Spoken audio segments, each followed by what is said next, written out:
నారాయణం నమస్కృత్య నరం చైవ నరోత్తమం దేవీం సరస్వతీం వ్యాసం తతో జయముదీరయేత్.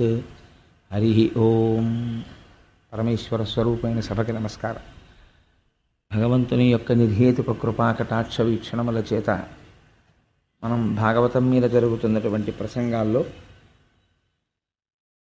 నిన్నటి రోజు పరీక్షిన్ మహారాజు గారు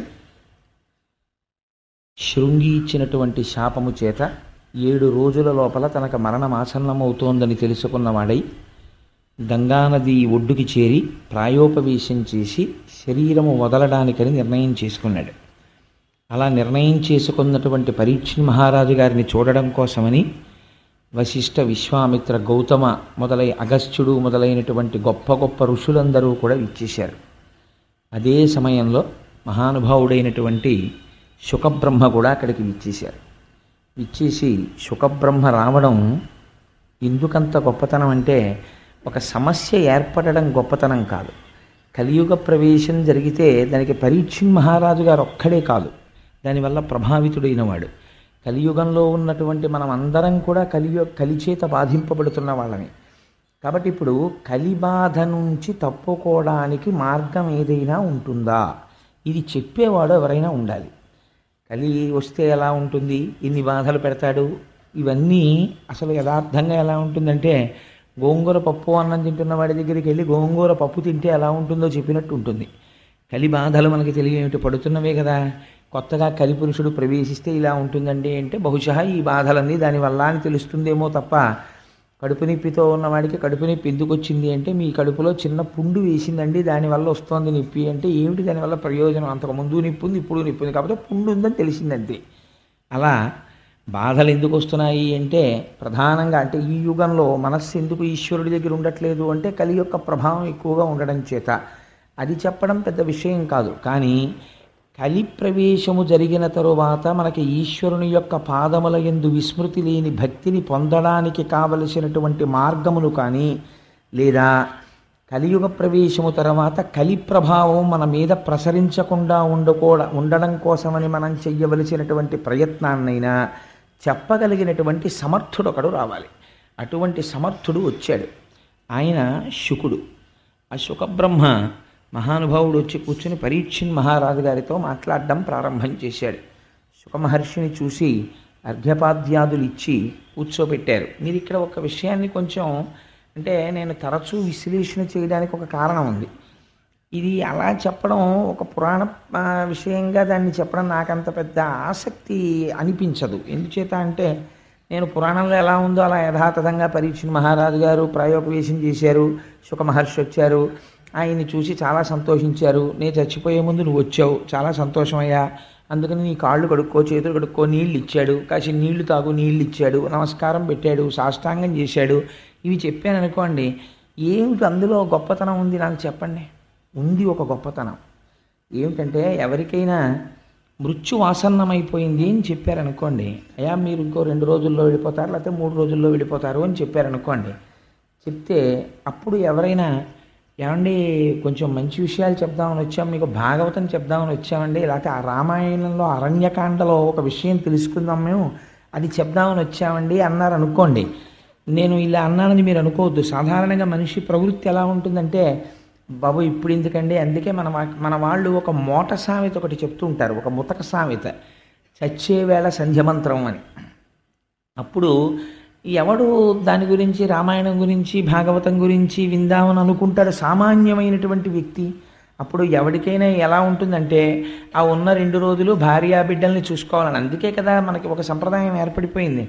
డాక్టర్ గారు ఈయన వెళ్ళిపోతాడండి అని చెప్పరు. ఎలా చెప్తారంటే, దగ్గర వాళ్ళు ఎవరైనా ఉంటే, ముఖ్యమైన వాళ్ళు ఉంటే టెలిగ్రామ్ కొట్టడమో ఫోన్ చేయడమో చేసి పిలిపించేసుకోండి అని చెప్తారు. అంటే దాని ఉద్దేశం ఏంటంటే, ఇంక ఈయన వెళ్ళిపోతాడు, చివరి చూపు దక్కుతుందని. అందులో మనం దోషం పట్టవలసిన తప్పేం లేదు. ఇంచేత అంటే, లోకము యొక్క పోకడని బట్టి వాళ్ళు చెప్తారు. అలాగా చెప్తే అయిన వాళ్ళు అందరూ వస్తారు, ఒకసారి ఇంటెన్సివ్ కేర్ యూనిట్ అద్దం దగ్గర నుంచి చూస్తారు, వెళ్ళిపోతారు. వాడికి టెన్షన్ మరీ ఎక్కువైపోతుంది లోపల ఉన్న వాడికి. ఎప్పుడూ రాని వాళ్ళందరూ వచ్చి అద్దం దగ్గర నించున్నారంటే ఏమిటి దాని అర్థం, అంతకుముందు వాడికి అనుభవం లేదేమిటి. సో మనం వెళ్ళిపోయే టైం అయిపోతుందన్నమాట అని వాడికి భయం ఎక్కువైపోతుంది. ఎన్ని ఎటెన్ వేసినా బీపీ రీడింగ్ మాత్రం పెరిగిపోతూనే ఉంటుంది. అది వేరే విషయం అనుకోండి. కానీ ఇక్కడ పరీక్షిన్ మహారాజు గారు ఒక గొప్ప విషయం చేశాడు. పరమధార్మికుడు అని ఎందుకు చెప్పవలసి వచ్చిందంటే, శుకమహర్షి వస్తే ఎవ్వరూ వెయ్యనటువంటి ప్రశ్న ఒకటి వేశాడు. ఈ ప్రశ్న వేస్తే శుకుడు ఏమనాలంటే, ఓ నవ్వు నవ్వి గొప్ప ప్రశ్న అడిగావులేవా, ఇదేం చల్లుతుంది ఏమిటి అనాలి. వాళ్ళిద్దరు అలా మాట్లాడుకోలేదు, అది విచిత్రం. పరీక్షణ్ మహారాజు గారు అన్నారు, 7 రోజులలో నాకు మరణము ఖాయమన్న విషయము నాకు తెలిసిపోయినది. నేను పాము చేత కరవబడతానని శృంగి శపించాడు. శృంగి నన్ను శపించాడని నేను ఎంత మాత్రమో ఖేదపట్టలేదు. కానీ నేను దేనికి బాధపడుతున్నానంటే, పరమధార్మికులైనటువంటి పాండవుల వంశంలో జన్మించినటువంటి వాడై తపస్సు చేసుకుంటున్నటువంటి బ్రాహ్మీమూర్తి అయ్యున్నటువంటి ఒక మహర్షి యొక్క మెడలో మృత సర్పమును వేశాను. నేను చేయరాని పని చేశాను అని నేను బాధపడుతున్నాను. ఎంత గొప్ప మాట చెప్పాడో చూడండి పరీక్షిత్. ఉరగాధీశులకు నేనొప్పింతు. నేను శృంగి నన్ను ఎలా శపించాడో అలాగే ఈ శరీరాన్ని తీసుకెళ్ళి ఆ పాముకి అప్పజెప్పేస్తాను. మీరు ఆ మాటలు కొంచెం జాగ్రత్తగా వినాలి. ఉరగాధీశ విషానలంబునకు మేనొప్పింతు, శంకింపను, ఈశ్వర నిర్ణయము మారదు. ఈ శరీరాన్ని తీసుకెళ్ళి ఉరగాధీశ విషానలంబునకు, పాములకన్నింటికీ కూడా అధిపతి అయిన వాడు ఎవరున్నాడో అటువంటి ఉత్కృష్టమైనటువంటి పాము యొక్క విషానికి ఈ శరీరాన్ని అప్పచెప్పేస్తాను. నేను ఆ పాము రాకుండా ఏం చేద్దాం, ఆ పావుని పట్టే వాళ్ళని ఎవరినన్నా చూడండి, లేకపోతే పాము రాకుండా చుట్టూ అగ్నిజ్వాలలు పెట్టండి, కాపలా కాయండి, ఇంకా సెక్యూరిటీ బీఫప్ చేసేయండి అని నేను ఎప్పుడు అనను. నేను అనేది ఐ యాక్సెప్ట్ ది డెత్, అది అందులో ఉన్న స్టేట్మెంట్. నేను మరణమును అంగీకరించుచున్నాను. ఉరగాధీశ విషానలంబునకు మేనొప్పింతు, శంకింప, ఈశ్వర నిర్ణయము, ఈశ్వర సంకల్పము నేడు మానదు. ఈశ్వరుడు ఏది సంకల్పం చేశాడో అది ఇవాళ మారిపో అంటే మారేది కాదు. భవిష్యజ్జన్మ జన్మంబులన్ హరి చింతారతియున్, హరి ప్రణుతి, భాషాకర్ణ నాసక్తియున్, హరి పాదాంబుజ సేవయున్ కల్గు మీరర్థిన్ ప్రసాదింపరే. ఇది అడిగాడు. అక్కడికి ఎందరో ఋషులు వచ్చారు. వాళ్ళని ఆయన అడిగిన విషయం ఏమడిగాడంటే, నేను వృగాధీశ విషానలంబునకు మేనొప్పింతు శంకింప, ఈశ్వర సంకల్పము నేడు మానదు. ఈశ్వరుడు ఏమి సంకల్పం చేశాడో ఆ సంకల్పం జరుగుతుంది.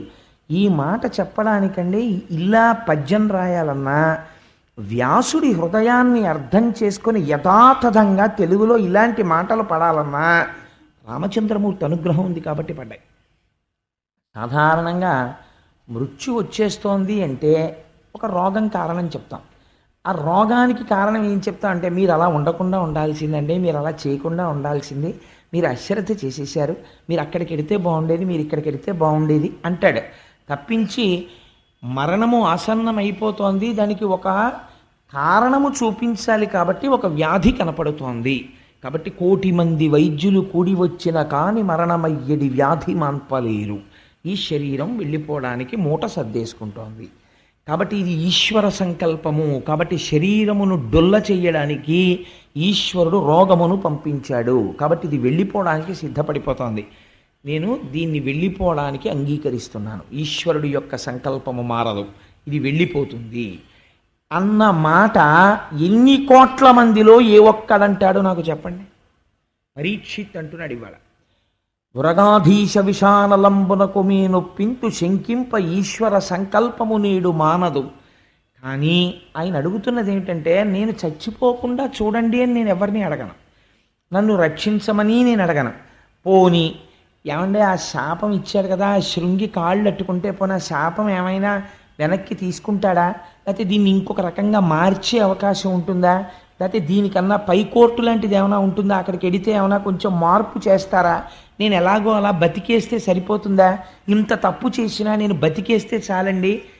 ఈ చౌకబారు మాటలు పరీక్షిత్ మాట్లాడటం లేదు. ఆయన మాటల్లో ఎంత ధృతి ఉందో మీరు చూడండి. ఆ ఒక్క పద్యం పరీక్షిత్ యొక్క హృదయమును, పరీక్షిత్ యొక్క సంస్కారాన్ని ఆవిష్కరిస్తుంది.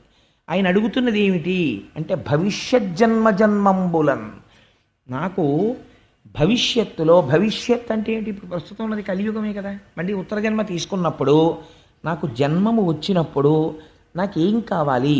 హరి చింతారతియున్, నా మనస్సు ఎప్పుడూ శ్రీ మహావిష్ణువునే స్మరిస్తూ ఉండాలి.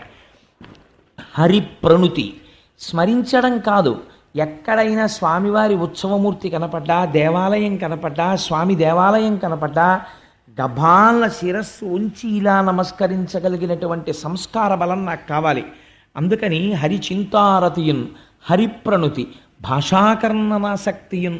ఎంత గొప్ప మాట చూడండి అది. బాగా చెప్పేవాడు దొరకాలని ఆయన అనలేదు. ఆయన ఏమన్నాడంటే భాషాకర్ణనాసక్తియున్. ఆ స్వామి గురించి 4 మాటలు చెప్పేవాడు దొరికితే చాలు పరిగెత్తుకుంటూ వెళ్ళి వినేటటువంటి జిజ్ఞాస నాకు కలుగుగాక. అందుచేత భాషాకర్ణనాసక్తియున్, హరి పాదాంబుజ సేవయున్, నిరంతరము ఈశ్వరుడు యొక్క పాద సేవనము చేయగలిగినటువంటి కర్మేంద్రియములు కావాలి. అర్ధిన్, నేను అర్థిస్తున్నది, నాకు అవి కలిగేటట్టుగా మీరందరూ నన్ను అనుగ్రహించరా, నాకు ఆశీర్వచనం చెయ్యరా అని అడుగుతున్నాడు. అడుగుతున్న సమయంలో ఎక్కడ ప్రాయోపవేశం చేశాడు? ఉత్తర జన్మలో తనకి ఉత్కృష్టమైనటువంటి జన్మ కోసమని ఆయన అడగలేదు. ఆయన అడిగింది ఏ జన్మలో ఉన్నా, ఏ శరీరములో ఉన్నా కావలసినవి ఏమిటి, ఇవి అడిగాడంతే పరీక్షిత్.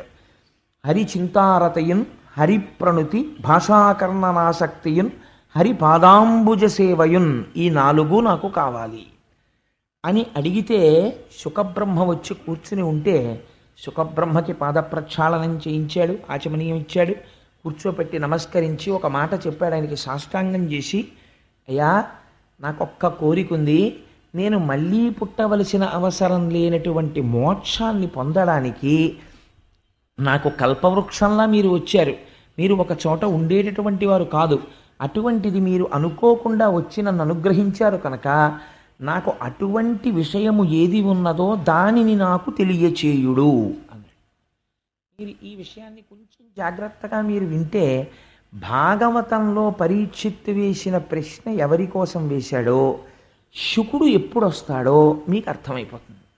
శుకుడు రావడమే పవిత్రం అండి భాగవతంలో. మనకి కూడా చెప్పేవాడికి సమర్థత లేకపోయినా వినేవాళ్ళు ఇంత కుతూహలంతో వింటున్నారని చెప్పి మనకందరికీ దర్శనమివ్వడానికి కూడా శుకబ్రహ్మ వస్తున్నారు. ఎప్పుడు వస్తున్నారో తెలుసా అండి? భీష్మేకాదశి నాడు మధ్యాహ్నం దర్శనం ఇవ్వబోతున్నారు. ఎలా ఇవ్వబోతున్నారని మీకు అనుమానం వస్తుందేమో. మనం విష్ణు సహస్రనామ స్తోత్ర పారాయణం పూర్తి చెయ్యగానే ఆ రోజున శుకబ్రహ్మ వచ్చి మనకి దర్శనమిస్తారు. కావాలంటే మీరు చూడండి. ఇక్కడ విశ్వాసం ఉండాలి, కానీ వారు శుకబ్రహ్మయే. ఎందుకో తెలుసా అండి? సంసారం అంటే ఏమిటో, వైరాగ్యం అంటే ఏమిటో, భక్తి అంటే ఏమిటో, జ్ఞానం అంటే ఏమిటో జీవితంలో కొలచివేసి ఒక మహాపురుషుడు రాణి నరసింహశాస్త్రి గారి కడుపున పుట్టిన వారై వేదాంగములు చదువుకుని, ఉపనిషత్తులు చదువుకుని, కెమిస్ట్రీలో ప్రొఫెసర్ అయి పిహెచ్డి చేసి, సాంస్క్రిట్లో పిహెచ్డి చేసి, దేశ విదేశాల్లో యూనివర్సిటీస్లో లెక్చర్స్ ఇచ్చినటువంటి ఒక మహాపురుషుడు సన్యసించి దయానంద సరస్వతి మహారాజ్కి శిష్యులై ఇవాళ ప్రపంచవ్యాప్తంగా ఎన్నో దేశాలలో వేదాంతం మీద ప్రసంగం చేసేటటువంటి ఒక మహాపురుషుడైన తత్వవిధానంద సరస్వతి వారు యవ్వనంలో ఉండగా బ్రిటిష్ గవర్నమెంట్ టైంలో ఐపీఎస్కి సెలెక్ట్ అయితే నువ్వు శిఖ తీసేస్తే ఐపీఎస్ ఇస్తా ఉన్నారు. నేను బ్రాహ్మణ కుటుంబంలో పుట్టాను, నా సదాచారమునకు పిలక ఉండి తీరాలి, నేను పిలక తీయనన్నారు. తీయకపోతే ఐపీఎస్ ఇవ్వమన్నారు. నాకు అక్కర్లేదని తిరిగి వచ్చేసారు ఆయన. పుట్టుకతో అంతటి సదాచార సంపన్నుడు. అటువంటి మహాపురుషుడు మనకి భీష్మేకాదశి నాడు మధ్యాహ్నం వచ్చి విష్ణు సహస్రపారాయణం చేసి కూర్చున్న భక్తులందరినీ ఉద్దేశించి అనుగ్రహ భాషణం చేస్తానని అంగీకరించారు. గోపాలకృష్ణ గారు వెళ్ళి ప్రార్థన చేశారు. మనకి శుకబ్రహ్మ వస్తున్నారా లేదా? శుకబ్రహ్మ అంటే అంతే, ఆయనతో సమానమైన వాడు మహానుభావుడు. ఆ తత్వవిధానంద సరస్వతి దర్శనం మనకి భీష్మ ఏకాదశి నాడు కలగబోతోంది. నిజంగా భీష్మ ఏకాదశి మనని ఎంత తరింప చేసేస్తోందో ఈ సంవత్సరం చూడండి. అందుచేత శుకుడు రావడమే గొప్ప, జవాబు చెప్పగలిగిన వాడు శుకుడంటే. అటువంటి శుకబ్రహ్మ వచ్చి అక్కడ కూర్చుని ఈ మాటలు విని ఒక్క విషయం చెప్పాడు. అంటే గురువు సమర్థత అంటే ఎలా ఉంటుందో చూడండి. గురువు దేని యందు సంగముతో ఉండాలంటే శిష్యుడు యొక్క ఆర్తిని తీర్చగలవాడై ఉండాలి. మీకు ఎదర ఒక చోట వస్తుంది, విశ్వరూపుణ్ణి అడుగుతాడు ఇంద్రుడు, మా భోగములన్నీ నీవి, ఎందుకంటే నువ్వు మా గురువువి, మా భోగములను నువ్వు అనుభవించవచ్చు, మా ఐశ్వర్యమంతా నీదంటాడు. అంటే విశ్వరూపుడు నవ్వంటాడు, గురువు శిష్యుల యొక్క ఐశ్వర్యము తన ఐశ్వర్యముగా భావించకూడదు, శిష్యులు తన ఐశ్వర్యముగా భావించాలంతే, అంతవరకే. ఐశ్వర్యమునందు కాంక్ష గురువుకి ఎందుకయా? అలా కాంక్ష ఉన్నవాడు గురువు ఎలా అవుతాడో అని అడుగుతాడు. అందుచేత చూడండి ఎంత ఆశ్చర్యంగా ఉంటుందో. ఈ ప్రశ్న వేస్తే శుకుడు ఏమనాలి?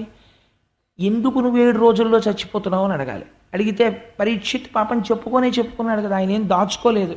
అయా ఒక మృత సర్పాన్ని పట్టుకెళ్ళి ఒక మహర్షి యొక్క మెడలో వేశాను, శృంగి శాపం ఇచ్చాడు కాబట్టి నా శరీరం పడిపోతోందని చెప్తాడు. చెప్తే అప్పుడు ఏమనాలి శుకుడు? ఏమయ్యా నువ్వు ఇంత ఘోర తప్పిదం చేశావు, నీకు మోక్షం కావాలా? 7 రోజుల్లో మోక్షం ఇచ్చేయాలా నీకు? 7 రోజుల్లో చచ్చిపోతావని చెప్తేను ఏం మోక్షం అంటే అంత చౌకబారుగా ఉందనుకుంటున్నావా? అదేమన్నా బజారులో అమ్మే సబ్బు అనుకుంటున్నావా అని 4 మాటలు అనేసి వెళ్ళిపోవాలి. ఆయన ఏమన్నాడో తెలుసా అండి శుకుడు? ఇది గురువు అంటే. ఆచార్యో వేద సంపన్న విష్ణుభక్తో విమత్సర మంత్రజ్ఞో మంత్రభక్తశ్చ సదా మంత్రాశ్రయశృచి గురుభక్తి సమాయుక్త పురాణజ్ఞో విశేషత ఏవం లక్షణ సంపన్న గురురుత్యభిధీయతే. గురువు అనేటటువంటి వాడు గుకారశ్చంధకారశ్చారుకారస్తన్నిరోధకృత్ అంధకార వినాశిత్వాత్ గురురుత్యభిధీయతే.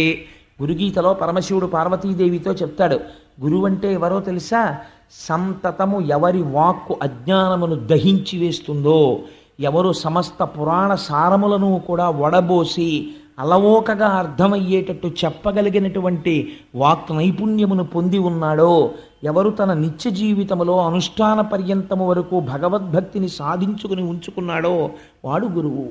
అందుకే అనేక జన్మ సంప్రాప్త కర్మబంధ విదాహినే అని కొన్ని కోట్ల జన్మల నుంచి మన వెంట తరువుకుని వస్తున్నటువంటి కర్మ పాశములను మనం సంపాదించుకున్నటువంటి పాప రాశి ధ్వంసమైపోవడానికి కావలసినటువంటి మార్గమును ఎవడు ఉపదేశం చేస్తాడో వాడు మాత్రమే గురువు. అందుచేత అనేక జన్మ సంప్రాప్త కర్మబంధ విదాహినే జ్ఞానానల ప్రభావేన తస్మై శ్రీ గురవే నమః. గురువు పైకి భౌతికమైన శరీరంతో కనపడుతుంటాడు, కానీ ఆయన జ్ఞానానల ప్రభావేన జ్ఞానమనేటటువంటి అగ్నిహోత్రముగా ఉంటాడు. ఆయన ఎప్పుడూ ఆయనలోంచి జ్ఞానాగ్ని వెదజల్లుతుంటుంది. అటువంటి ఒక బర్నింగ్ వాల్కెనో లాంటి వాడు ఆయన.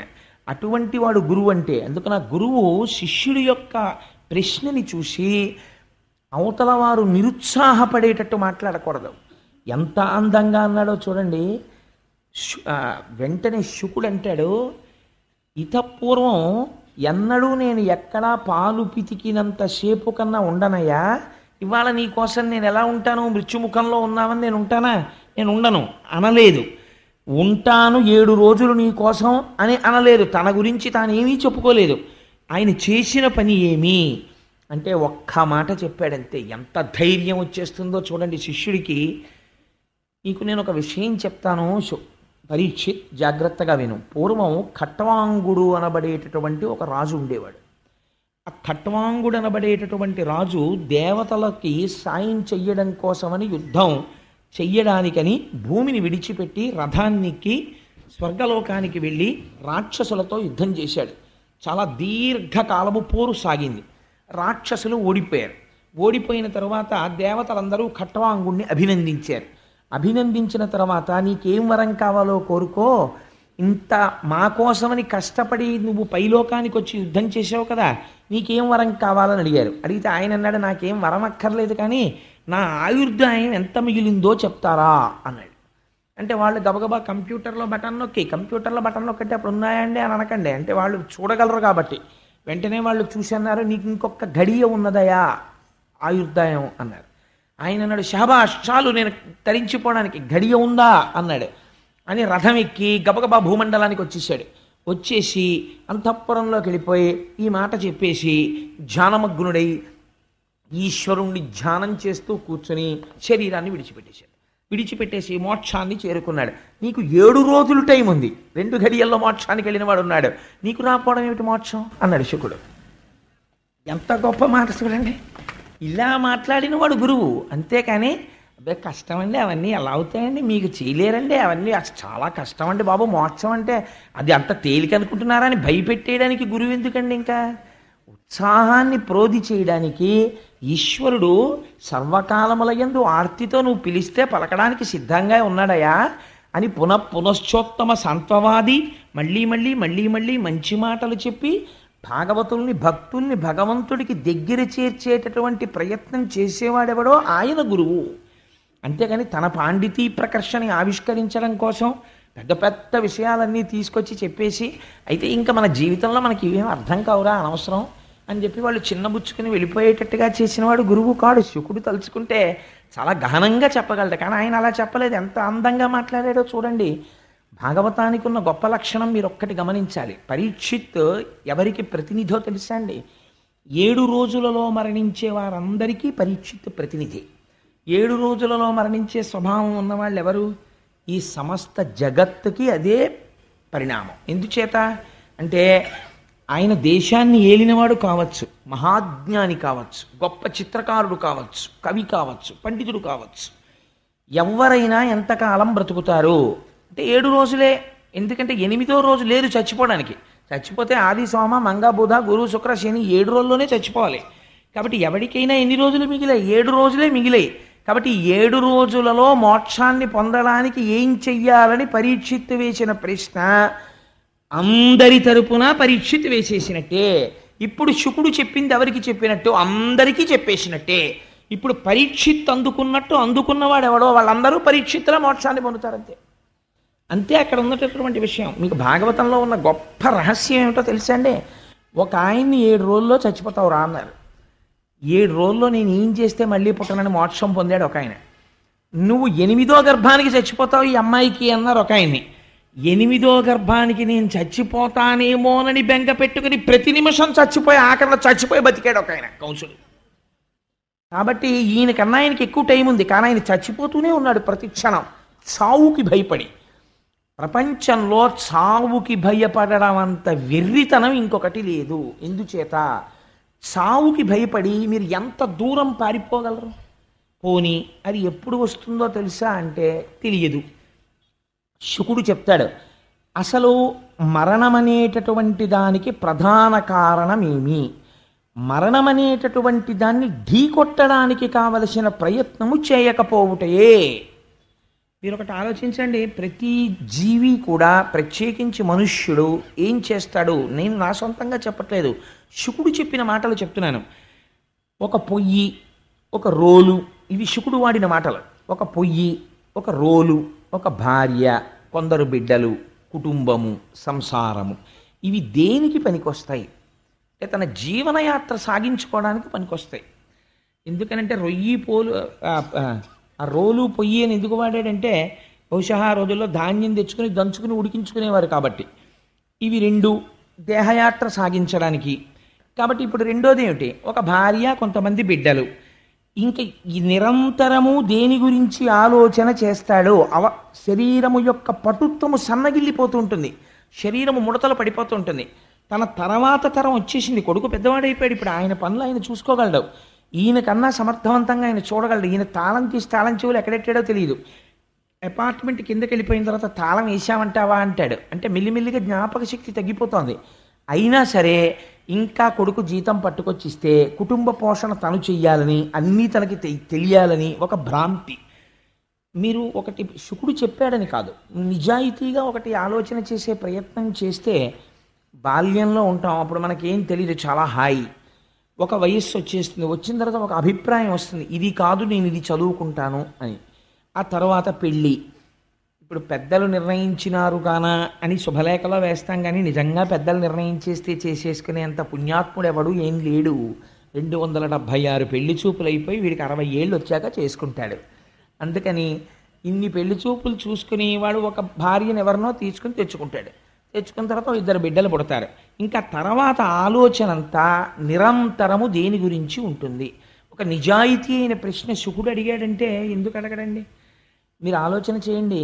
మనకి ఉన్నటువంటి చాలా గొప్ప లక్షణం ఏంటంటే పూజ గది అని ఒక గది ఉంటుంది మనకి చాలా పెద్ద రిలీఫ్ ఎక్కడొస్తుందంటే పొద్దున్న ఒక్క 10 నిమిషాలు అందులో కూర్చుంటే చాలు, ఇంకా దాని గొడవ మళ్ళీ మర్నాటి వరకు లేదు.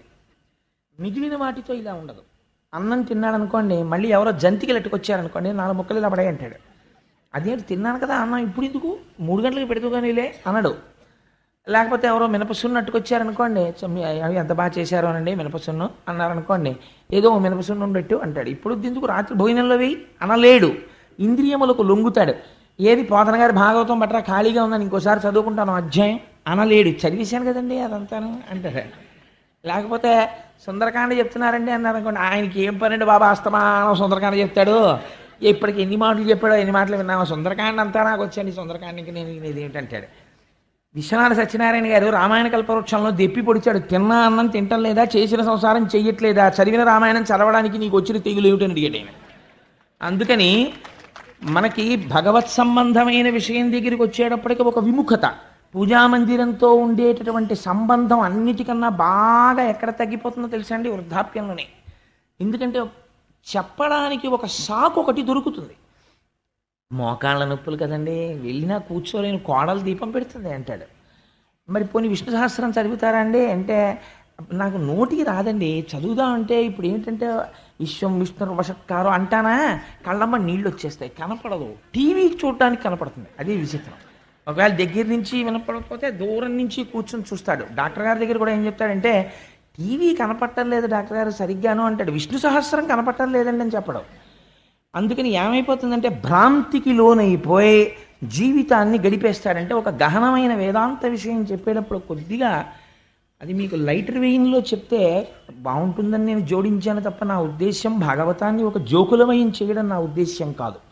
అందుకని ఇలా జీవితం గడిచి వెళ్ళిపోతున్నది, నీ దృష్టికోణమునందు ఎప్పుడైనా ఒక మార్పు వచ్చినదా?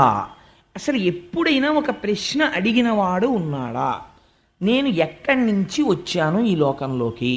కొంతకాలం ఉన్నాను, ఈశ్వరానుగ్రహం, అకాల మృత్యువేం రాలేదు, మనవల వరకు వచ్చేసాను, ఇంకా సమయమా అయిపోతోంది కాబట్టి తెలిసిపోతోంది, వెళ్ళిపోవడం తథ్యం. చాలామంది వెళ్ళిపోయారు, మా నాన్నగారు వెళ్ళిపోయారు, మా నాన్నగారికి తద్దినం పెడుతున్నాను, మా అమ్మగారు వెళ్ళిపోయారు, మా అమ్మగారికి తద్దినం పెడుతున్నాను, మా అక్కయ్య ఒకటి వెళ్ళిపోయింది, మా అక్కయ్యకి ప్రతి సంవత్సరం నేను స్మరించి నమస్కారం చేస్తున్నాను. కాబట్టి ఇవాళో రేపో లేదా 10 ఏళ్ల తర్వాతో 20 ఏళ్ల తర్వాతో ఎప్పుడో ఒకప్పుడు ఇది వెళ్ళిపోవడం ఖాయము. కాబట్టి ఇది కూడా వెళ్ళిపోతుంది, ఇది కూడా వెళ్ళిపోతుంది. కాబట్టి ఏదో సంసారంలోకి వచ్చిన తర్వాత ఓ కొడుకు పుట్టినప్పుడు వాడి పేరు మీద ఏదో డిపాజిట్ మొదలెట్టాను, పిల్ల పెళ్లికనో డిపాజిట్ మొదలెట్టాను, కాస్త యుక్త వయస్సు వచ్చిన తర్వాత మంచి సంబంధాలు దొరికితే బాగుండని ఆ దృష్టికోణంలో కనపడ్డ వాళ్ళందరినీ విచారణ చేసేవాడిని. పైకి చెప్పకపోయినా ఫలానా వాళ్ళ అమ్మాయి అంటే ఆ అమ్మాయి మన కోళ్ళు అయితే ఎలా ఉంటుందే అని ఆలోచించేవాడిని, లేకపోతే మన అమ్మాయి వాళ్ళింటి కోళ్ళు అయితే ఎలా ఉంటుందే అని ఆలోచించేవాడిని. అవన్నీ అయిపోయాయి. ఇప్పుడు ఇంకా మిగిలింది ఏమిటి? మనవలు కూడా పుట్టేశారు, వాళ్ళ సంసారాలు వాళ్ళు చేసుకుంటున్నారు. నాకంటూ ఇంకా ఏమైనా ఉందా? దృష్టికోణం మార్చుకోవలసింది. నేను చెయ్యవలసినది ఏదైనా ఉన్నదా? ఈశ్వరుడి గురించి నేను తపించగలనా? అంటే మన నోటి వెంటనే వచ్చేటటువంటి సమాధానం ఏమి? మనం ఏం చెప్తామంటే, పెద్ద వయసు అయిపోయింది కదండి, ఏమీ పడదు, ఎక్కడికి వెళ్తామండి, ఎక్కడికి వెళ్ళి కూర్చుంటాం, ఎక్కడికైనా వెళ్ళి ఉండాలని ఉంటుంది, మాకు మాత్రం గుళ్ళు గోపురాలు తిరగాలని ఉండదు. ఏమిటి? వెడితే కూర్చోలేం, కూర్చుంటే నిలబడలేం, తింటేనేమో అరగదు అంటే శుకుడు అన్నాడు, వీటికి నీకు పడుకోవడానికి జీవితాంతం పరుపు కావాలని అనుకుంటున్నావు. ఆఖరి ఊపిరి ఆగిపోయే ముందు మొదట చేసే పని ఏమిటో తెలుసా? మంచం మీద పోతాడేమోనని కింద పడుకోబెడతారు. ముందే ఎందుకు పడుకోవు? భూతలాన్ని పరుపుగా చేసుకుని నీ చేతిని, ఈశ్వరుడు ఇచ్చిన చేతిని తలగడగా పెట్టుకుని పడుకోవడం నువ్వెందుకు ప్రారంభం చెయ్యలేదు అని అడిగాడు. ఎంత గొప్ప ప్రశ్న అడిగాడో చూడండి. నువ్వు నీ చేతిని తల కింద పెట్టుకుని నా శరీరము వెళ్ళిపోతుందని అంగీకరించి ఈశ్వరాభిముఖుడనవడానికి నేను ఒక ప్రయత్నమును ప్రారంభించి తిని, నా పిల్లల చదువుకి ఓవర్ టైం చేసి సంపాదించాను, నా పిల్లల చదువు కోసం నా వినోదాలు కొన్ని తగ్గించుకొని డిపాజిట్ వేశాను, వాళ్ళ పని అయిపోయింది, ఇంకా వృద్ధిలోకి వచ్చేసారు, నా పని నేను చూసుకోవాలి, ఇంకా నన్ను ఉద్ధరించేవాడేవాడు, అందుకని నన్ను నేను ఉద్ధరించుకోవాలి, అందుకని నన్ను నేను ఉద్ధరించుకోవడం కోసం నేను ఈశ్వరాభిముఖుడనై ఇప్పటి నుంచి ఒక ప్రయత్నం ప్రారంభం చేస్తాను. భూశయనము చేసి తలగడకి బదులుగా చేతిని పెట్టుకుని పడుకోవడానికి గదులే అక్కర్లేదు, వెళ్ళిపోయే శరీరం ఎప్పుడైనా వెళ్ళిపోతుంది. ఇంకా ఈశ్వరుడు నిర్మించినటువంటి పర్వత గుహలు ఉన్నాయి. ఆ గుహలోకి వెళ్ళి ప్రశాంతంగా నువ్వెందుకు తప్పించలేవు? చెట్లకి పండిన పళ్ళు అరణ్యములలో వేలాడుతున్నాయి. నమ్మిన వాడికి పెట్టడం ఎలాగో ఈశ్వరుడికి తెలుసు. నువ్వెందుకు అది తెచ్చుకుని ఈశ్వరుడిచ్చిన దానితో జీవితాన్ని గడుపుకుని ప్రశాంతముగా బ్రతకలేవు? నేను ఈ మాటని ఆధునికమైనటువంటి భాషలోకి మార్చాననుకోండి, నువ్వు లంపటాన్ని, ఇంద్రియ లౌల్యాన్ని, లేనిపోని అహంకారాన్ని తగ్గించుకుని నీ గతం గురించి మాట్లాడడం తగ్గించేసి ప్రయత్నపూర్వకంగా ఈశ్వరుడి గురించి ఎందుకు మాట్లాడవు? 50 ఏడు వచ్చిన దగ్గర నుంచి వచ్చేటటువంటి గొప్ప అవలక్షణం ఏమిటో తెలుసా అండి? వాచాలత్వము. దేని గురించి మాట్లాడతాడో తెలుసా? మీరు వెళ్ళి కదపండి. తనంత వాండి తానన్నటువంటి ఒక అహంకారాన్ని పెంచి పోషించుకుంటాడు. నేనండి 73లో సర్వీస్లో ఉండగా ఒక ఆఫీసరు నన్ను పిలిచి ఎందుకు ఇలా రాశావన్నాడు. నేను కేకలేస్తే బీపీ వచ్చి పడిపోయాడండి అంటాడు. ఇవన్నీ తన సాధితముల కింద చెప్పుకుంటాడు. అంతేకాని నా వయస్సులో ఉండగా నేను అలా ప్రవర్తించాను అని క్షమార్పణ చెప్పడు. ఇవి తన మనవలకి చెప్పుకుంటాడు, తన కొడుకులకి చెప్పుకుంటాడు. ఈఎక్స్ అని బోర్డు ముందు పెట్టి, లేకపోతే బ్రాకెట్లో ఆర్ఈటీడీ అని పెట్టుకుని ఎప్పుడో చేసి వదిలేసిన ఉద్యోగం ఒకటి బోర్డు మీద పెట్టి, ఇంకా ఏదో లేనిపోయినటువంటి ఆభిజాత్యాలన్నీ తెచ్చి ఒంటికి పెట్టి ఇంకా సుఖంగా ఇంకా సుఖంగా ఇంకా సుఖంగా దీన్ని ఉంచుదామని అనుకుంటాడు. ఎంత సుఖంగా దీన్ని ఉంచుదామని నువ్వు అనుకుంటున్నావో అంత వెళ్ళిపోయేటటువంటి సమయం ఆసన్నమైనప్పుడు ఎన్ని సుఖాలు తీసుకొచ్చి ఎక్కడ పెట్టినా నువ్వు సంసారమునందు సాధించిన ఏ ఉపకరణము చేత నీవు మరణమును తప్పించుకొనజాలవో శుకుడు తీర్పు చెప్పాడు. నీ భార్య కానీ, నీ బిడ్డలు కానీ, మనవలు కానీ, నీ క్వాలిఫికేషన్ కానీ, నీ వాహనాలు కానీ, నీ ఉద్యోగం కానీ, నువ్వు సంపాదించిన డబ్బు కానీ ఇవేమీ రావు. శంకరాచార్యుల వారు వాత పెట్టి చెప్పారు. కింవానేన ధనేన వాజికరిభిప్రాప్తేన రాజ్యేన కింవా పుత్ర కళత్ర మిత్ర పశుభిర్దేహేన గేహేన కిం జ్ఞాతైతక్షణభంగురం సపతిరోత్యద్యం మనోదూరతః స్వాత్మార్థం కురు వాక్యతో భజ భజ శ్రీపార్వతీ వల్లభం. నేననుకున్నటువంటి ఈ శరీరమే రాకుండా కట్టెదుట అగ్నిహోత్రములో కాలి దోషుడు బూడిదైపోతుంది ఒక్క అరగంటలో. ఏది నామరూపాలు, ఒక ఫోటో మిగిలిపోయింది అంతే. అది కూడా వాడు పెట్టుకోకపోతే ఏ గొడవ లేదు. కాబట్టి ఏమైపోయింది? ఇంత ఆభిజాత్యం పోయిందంతే. ఎక్కడికి వెళ్ళిపోయావు? గుర్తించని కారణము చేత మళ్ళీ వెళ్ళిపోయి హీనోపాధులలోకి వెళ్ళిపోతున్నావు. దేని కొరకు ఈ అహంకారం? నీలా ప్రశ్న వేసిన వాడు ఏడి అని అడిగాడు పరీక్షిత్. అందుకని నువ్వు ఈశ్వరాభిముఖుడవు కా. నిన్ను రక్షించేది ఏదైనా ఉంటే ఏదో తెలుసా? ఇంకా నీకు సంబంధించినటువంటి ఈ ఎక్స్ ఏవి నిన్ను రక్షించవు. మరి ఏవి రక్షిస్తాయి? నువ్వు పట్టుకోవలసినటువంటిది ఈశ్వరుడి యొక్క పాదములను. వివేకము తెలుసుకో అని చెప్పాడంతే శుకుడు. వివేకం అనగానేమి? ఇంతకాలము ఏ ఇంద్రియ లంపటమునందు పడి ఉన్నావో దానినే పట్టుకొని ఆ సంసారమునే పట్టుకుంటే మృత్యువుని తప్పించుకోవడము సాధ్యము కాదు. మరి మృత్యువుని ఎలా తప్పించుకోగలవు? ఈశ్వర పాదములు పట్టుకో. ఈశ్వర పాదాలు పట్టుకుంటే మృత్యువు రాదా అండి అని మీరు అడగచ్చు. మృత్యువు రాదు. ఆ మాట నేనంటే మీరు మృత్యువు రాదంటే ఏమంటే మరి అలా అయితే చాలామంది పెద్దవాళ్ళు ఈశ్వరుణ్ణి కొలిచారు కదా, వాళ్ళందరూ ఎందుకు మృత్యువు వాత పడ్డారని అడగచ్చు. మృత్యువు వాత పడినది దేహము, ఆత్మకి మృత్యువు లేదు. ఆత్మకి మృత్యువు లేదని ఆత్మగా నిలబడిపోయిన వాడు మృత్యువుని పొందట్లేదు, మోక్షాన్ని పొందుతున్నాడు. దేహము తాననుకున్నవాడు మృత్యువుని పొందుతున్నాడు. కాబట్టి ఇప్పుడు దేహము తాను కానన్న జ్ఞానము కలగాలి. దేహము తాను కానన్న జ్ఞానము దేని వలన వస్తుంది? గురువు యొక్క అనుగ్రహము చేత, గురువు యొక్క భాషణము చేత వస్తుంది. కాబట్టి ఇప్పుడు ఎక్కడికి వెళ్ళిపోవాలి? గురువుతోడి సంగము పెట్టుకోవాలి. గురువు యొక్క అనుగ్రహము కోసమని ప్రయత్నం చెయ్యాలి. చేసి ఈశ్వరుడి పాదములు గట్టిగా పట్టుకుంటే కలిపురుషుడు నీ యందు ప్రవేశించి నీకు వ్యామోహమును కల్పింపలేడు. ఇది చేసినట్టయితే ఆయన ఒక్క మాట చెప్పాడు. తేలిక మాటల్లో 4 మాటల్లో మీకు నేను చెప్పేయాలంటే ఈ విరాట్ రూప వర్ణనమంతా చేశాడు శుకుడు. చేసి హరి లేనటువంటి పదార్థము లేదు. ఋషులు, సముద్రములు, భూమి, పంచమహాభూతములు ఇవన్నీ కూడా ఈశ్వరుడి యొక్క అంగాంగములై ఉన్నాయి. కాబట్టి ఎక్కడ చూసినా ఉన్నది ఈశ్వరుడు ఒక్కడే. కానీ ఈశ్వరుడు కనపడడం లేదు. ఎందుకు కనపడటం లేదు? అదే మాయ. అది నామరూపముల యందు కలిగినటువంటి తాదాత్మ్యత తదధిష్టానమైనటువంటి బ్రహ్మమునందు కలగదు. అలా కలగాలంటే ఏమవ్వాలి? మాయ తొలగిపోవాలి. మాయ ఎప్పుడు తొలగిపోతుంది? ఆ ఉన్నది మాయ అని తెలిస్తే మాయ తొలగిపోతుంది, అంతే. అదొక గమ్మత్తు. అది మాయ అండి అని తెలిసిందనుకోండి, మాయ పోతుంది, అంతే. అలా ఎలాగా అని మీరు నన్ను అడగచ్చు. రామకృష్ణ పరమహంస ఒక అందమైన ఆఖ్యానం చెప్తారు. వెనకటికి ఒక మహానుభావుడు ఒక ఆయన ఒక ఆశ్రమంలో ఉండేవట్ట.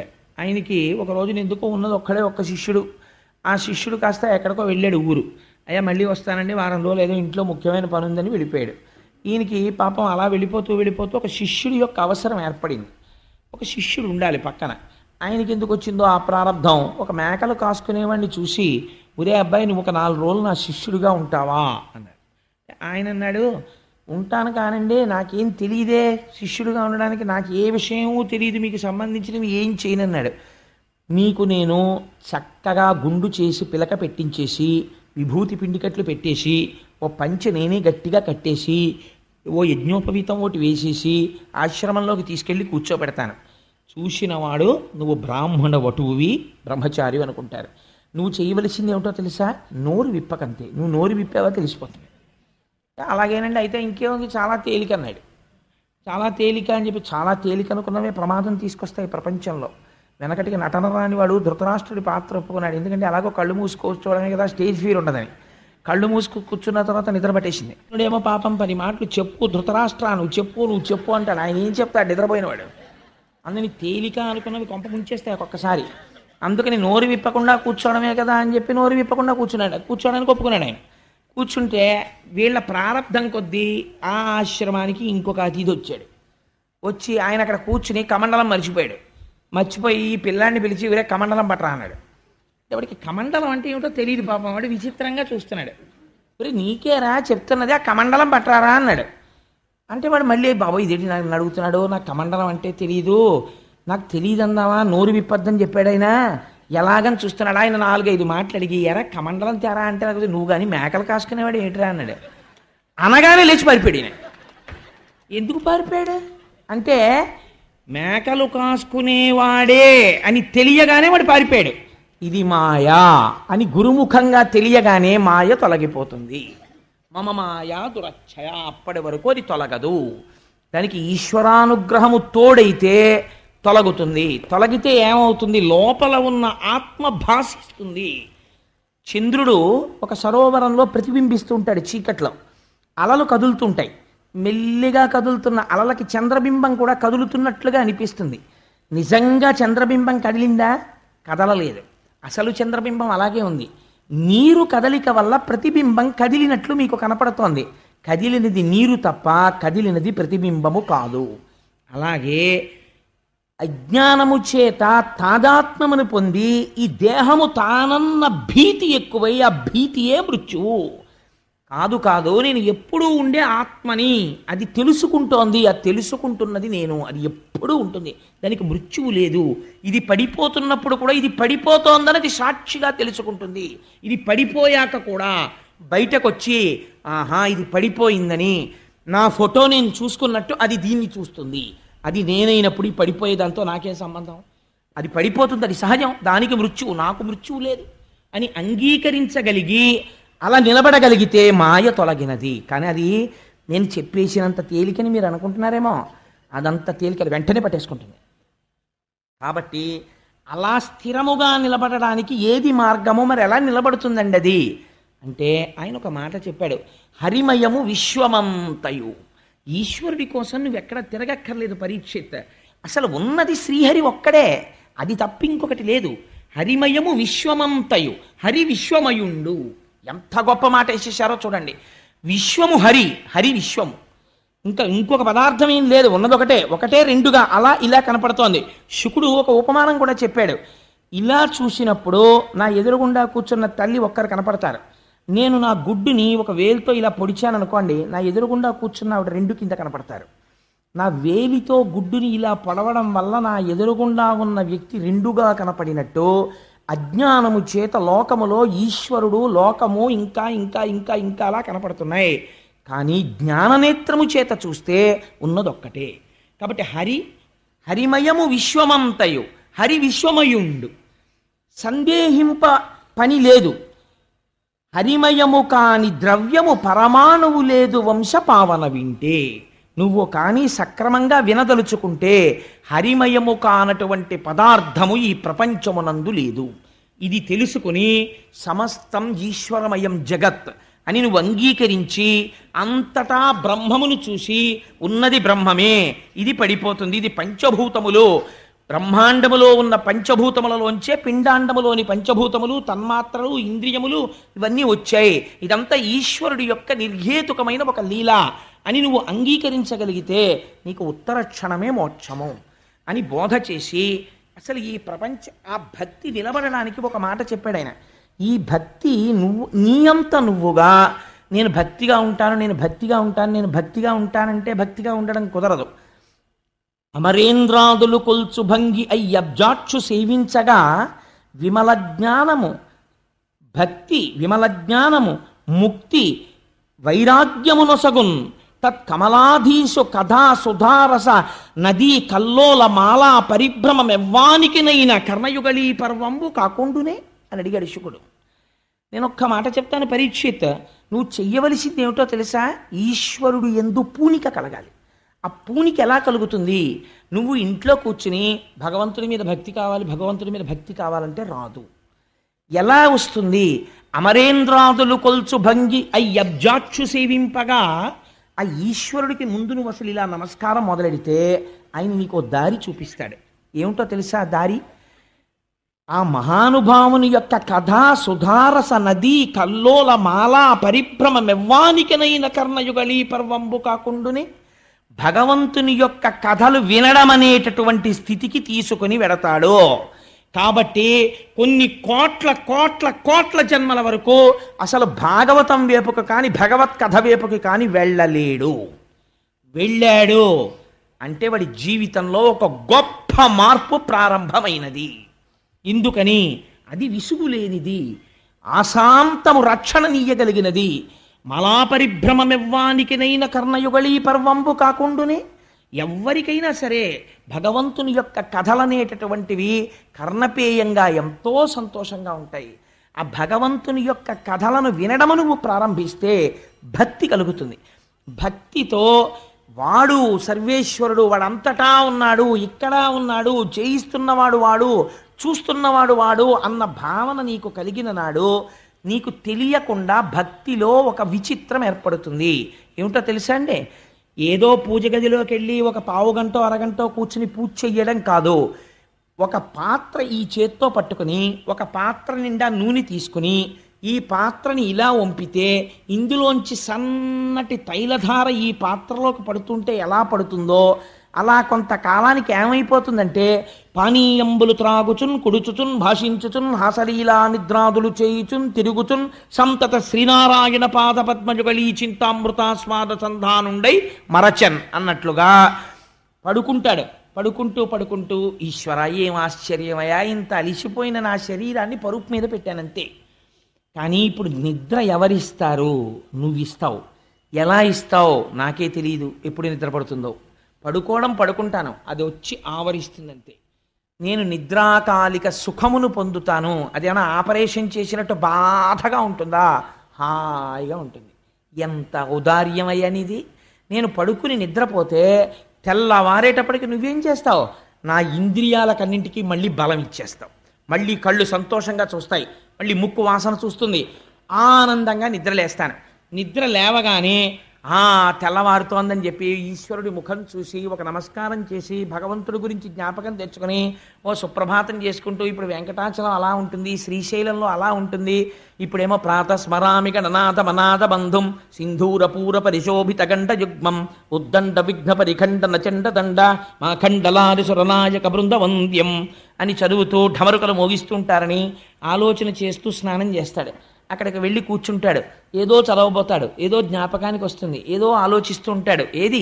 భగవంతుడి గురించే అయిపోతుంది. భోజనం దగ్గరికి వస్తాడు, ఏం ఆశ్చర్యం, ఎక్కడ పండిన గింజలో నా ఇంటికి తెచ్చాడు, అగ్నిహోత్రము తానయ్యాడు, తాను ఉడికించాడు, ఇక్కడికి తెచ్చాడు, నేను ఇలా నోట్లో పెట్టుకుంటే రుచి రూపంలో సుఖాన్ని ఇస్తాడు, కడుపులోకి వెళ్ళాక జీర్ణం చేస్తాడు.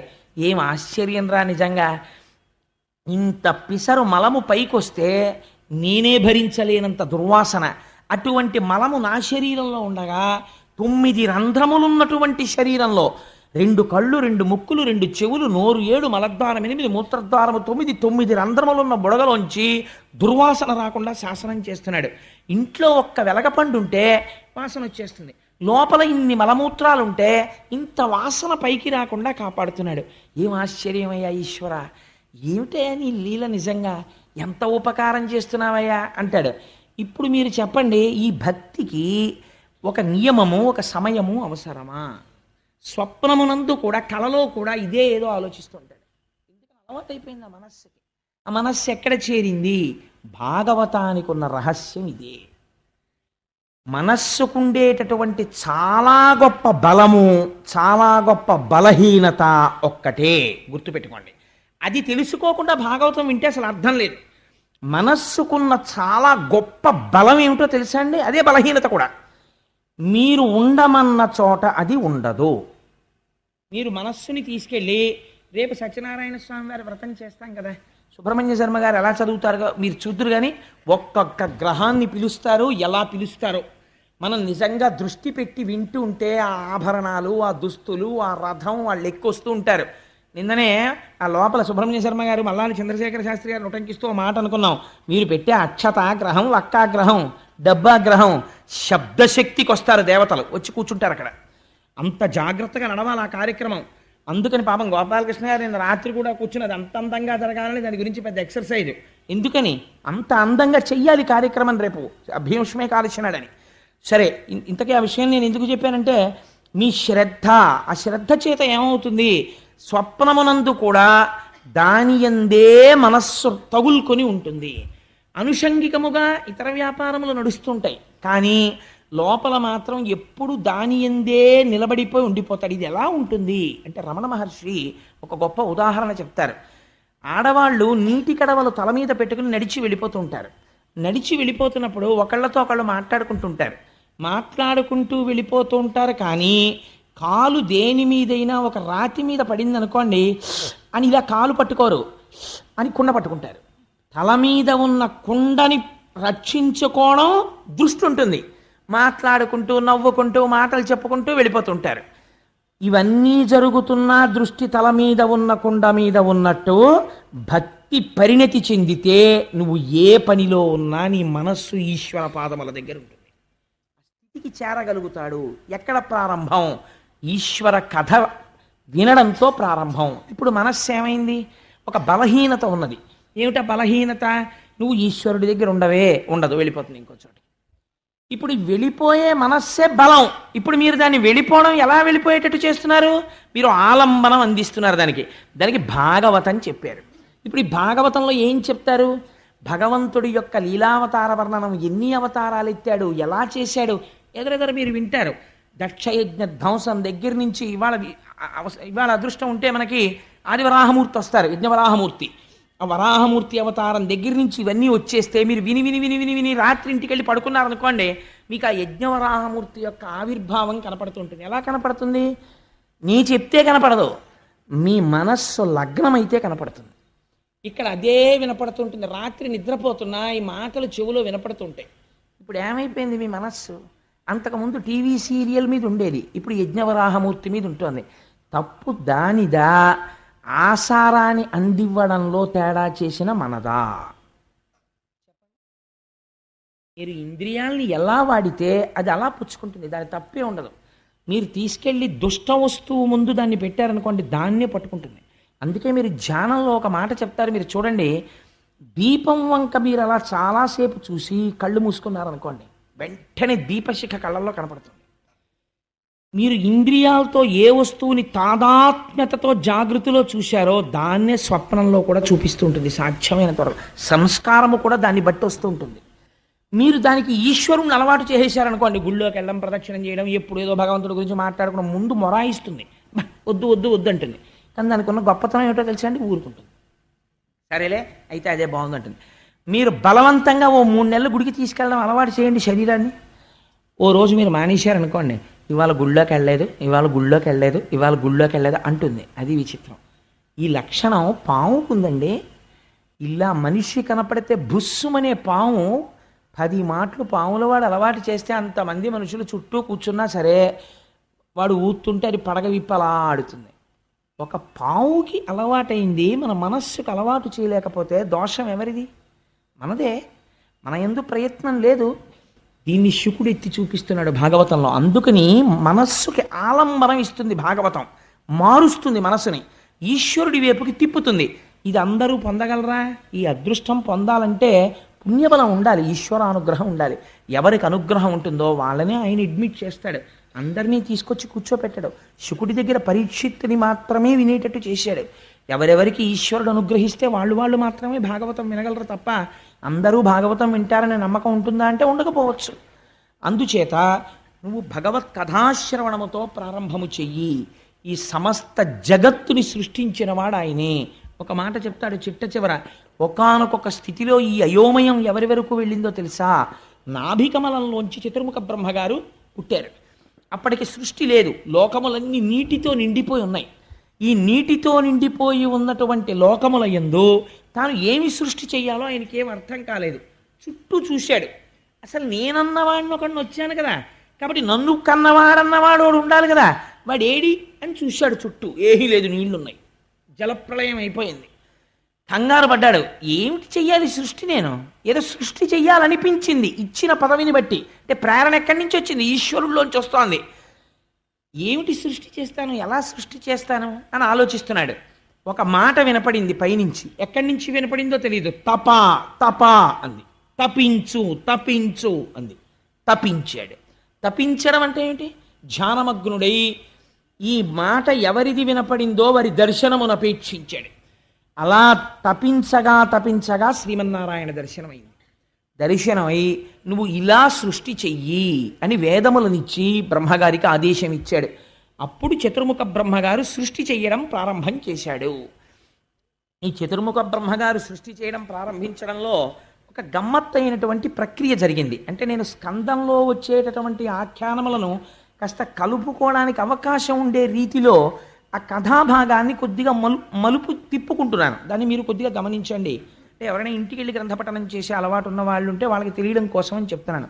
అంటే 45 రోజుల్లో నిజంగా భాగవతంలో కనీసం ప్రధాన విషయాలు పూర్తి చేయాలన్నా దానికి ఏదో ఒక దారి వెతకాలి కదా మరి. అందుచేత అలా బ్రహ్మగారు సృష్టి చేయడంలో ఆ బ్రహ్మము నుండి సృష్టి వెలువడింది. రకరకములైనటువంటి సృష్టి చేశాడు ఆయన. సృష్టి చేయడంలో కూడా ఒక గమ్మత్తు జరిగిందండి. ఆయన మొట్టమొదట సనక, సనందన, సనత్కుమార మొదలైనటువంటి వాళ్ళని సృష్టించాడు. ఆ నలుగురిని సృష్టించి మీరు సృష్టిని వృద్ధి చెయ్యండి, మీరు బిడ్డల్ని కనండి అన్నాడు. అంటే వాళ్ళు అన్నారు, మేము ప్రవృత్తి మార్గంలో వెళ్ళము, మాకు అక్కర్లేదు, మేము చెయ్యం సృష్టి, మాకు శ్రీహరి పాదములను చేరిపోతాం, నువ్వు మమ్మల్ని అనవసరంగా మళ్ళీ ఇలా సృష్టించావు కాబట్టి మళ్ళీ మేము వెళ్ళిపోతామని వాళ్ళు జ్ఞానులై ఎప్పుడు 5 ఏళ్ల వయస్సులో ఉంటారంటే కాలమునకు లొంగరు. వాళ్ళు 5 ఏళ్ల వయస్సులో చిన్నపిల్లల్లా బట్టలు విప్పుకుని ఎప్పుడు ధ్యానం చేస్తూ వాళ్ళు శ్రీహరి వైపుకు వెళ్ళిపోయారు. ఆయనకి కోపం వచ్చింది. బ్రహ్మగారికి కోపం వచ్చి భృకుటి ముడివేశాడు. ఇలాగా ఒక విచిత్రం జరిగింది. నీలలోహితుడన్న పేరు కలిగిన రుద్రుడు పుట్టాడు అందులోంచి, ఆ బ్రహ్మములోంచి పుట్టి కింద పడ్డాడు. కింద పడివాడు ఏడుపు మొదలెట్టాడు. ఏడుస్తుంటే ఆయన అన్నాడు, ఏడవకు ఏడవకు అన్నాడు. ఎందుకు ఏడవకు ఏడవకు, నేను ఎక్కడ ఉండాలి, ఏం చెయ్యాలన్నాడు ఆయన. నేను చెప్తాను ఏడవకు అన్నాడు. నువ్వు పుడుతూనే ఏడిచావు కాబట్టి నిన్ను రుద్రుడు అంటారు అన్నాడు. సృష్టి ఎంత గమ్మత్తుగా వచ్చిందో చూడండి. అంటే సంకల్పము చేత సృష్టి ప్రారంభమైంది. ముందు ఎక్కడ అంటే సంకల్పములోంచి రావడం ప్రారంభమైంది. దానికి మిథున సృష్టి అంటారు. ఇప్పుడు ఉన్నటువంటి సృష్టి మిథున సృష్టి. అంటే స్త్రీ పురుష మైథునం చేత సృష్టి జరుగుతూ ఉంటుంది, లేదా జీవరాశులలో స్త్రీ పురుష మైథునం చేత సృష్టి. అది కాదు, అది సంకల్ప సృష్టి. కేవల ఈశ్వర సంకల్పముతో సృష్టి జరుగుతుంది.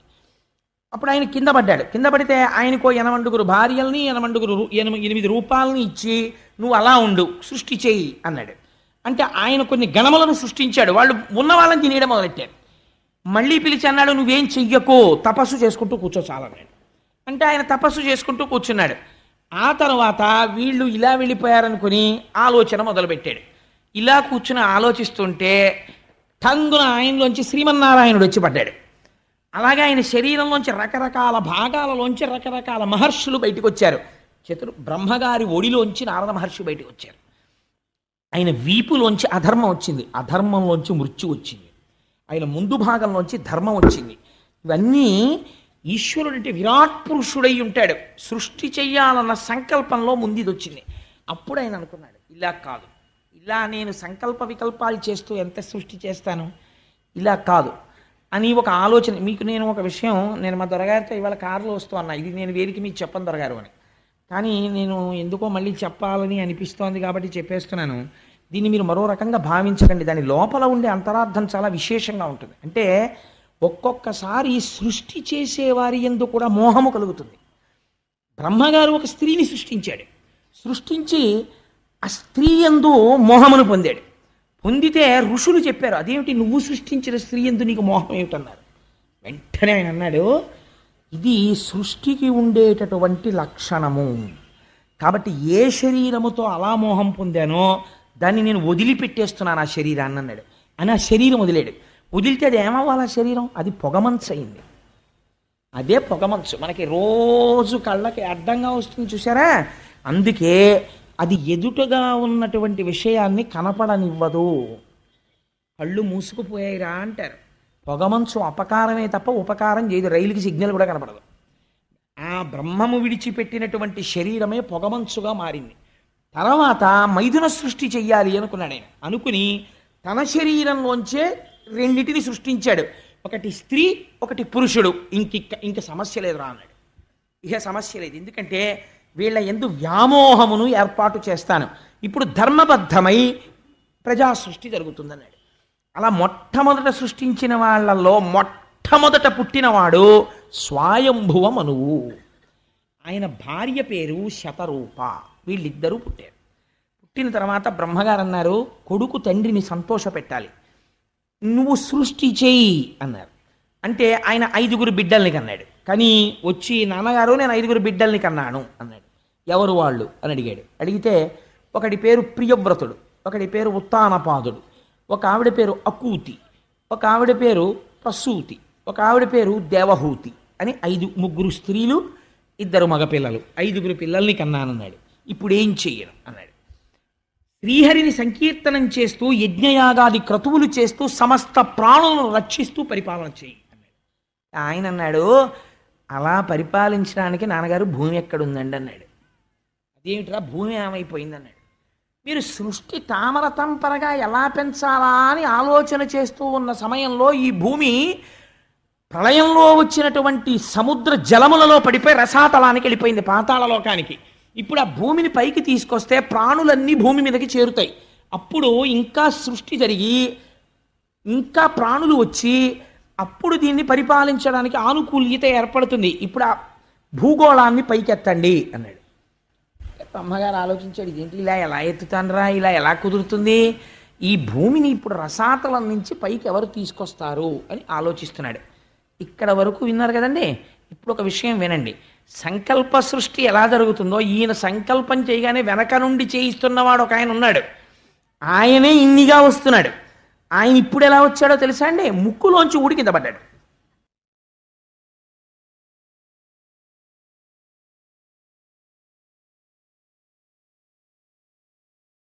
యథార్థమైనటువంటి విషయం. ఇవన్నీ మీకు చిత్రంగా ఉన్నట్లుగా అనిపిస్తాయి, కానీ పరమ యథార్థములు. తపశ్శక్తి ఉన్నటువంటి వ్యక్తులే గొప్ప తపస్సంపన్నుడు అనుకోండి. ఎవరు పావుని వేశారో తెలియదు, నీళ్లు చేతిలో పట్టుకుని శపించాడంతే, పరీక్ష చచ్చిపోయాడా లేదా. అటువంటిది తపోశక్తికి ఆలవాలమైనటువంటి వాడు. ఆయన చేసినటువంటి సంకల్పము ఈశ్వరుడు యొక్క అనుగ్రహంగా జరిగిపోతుంటుంది.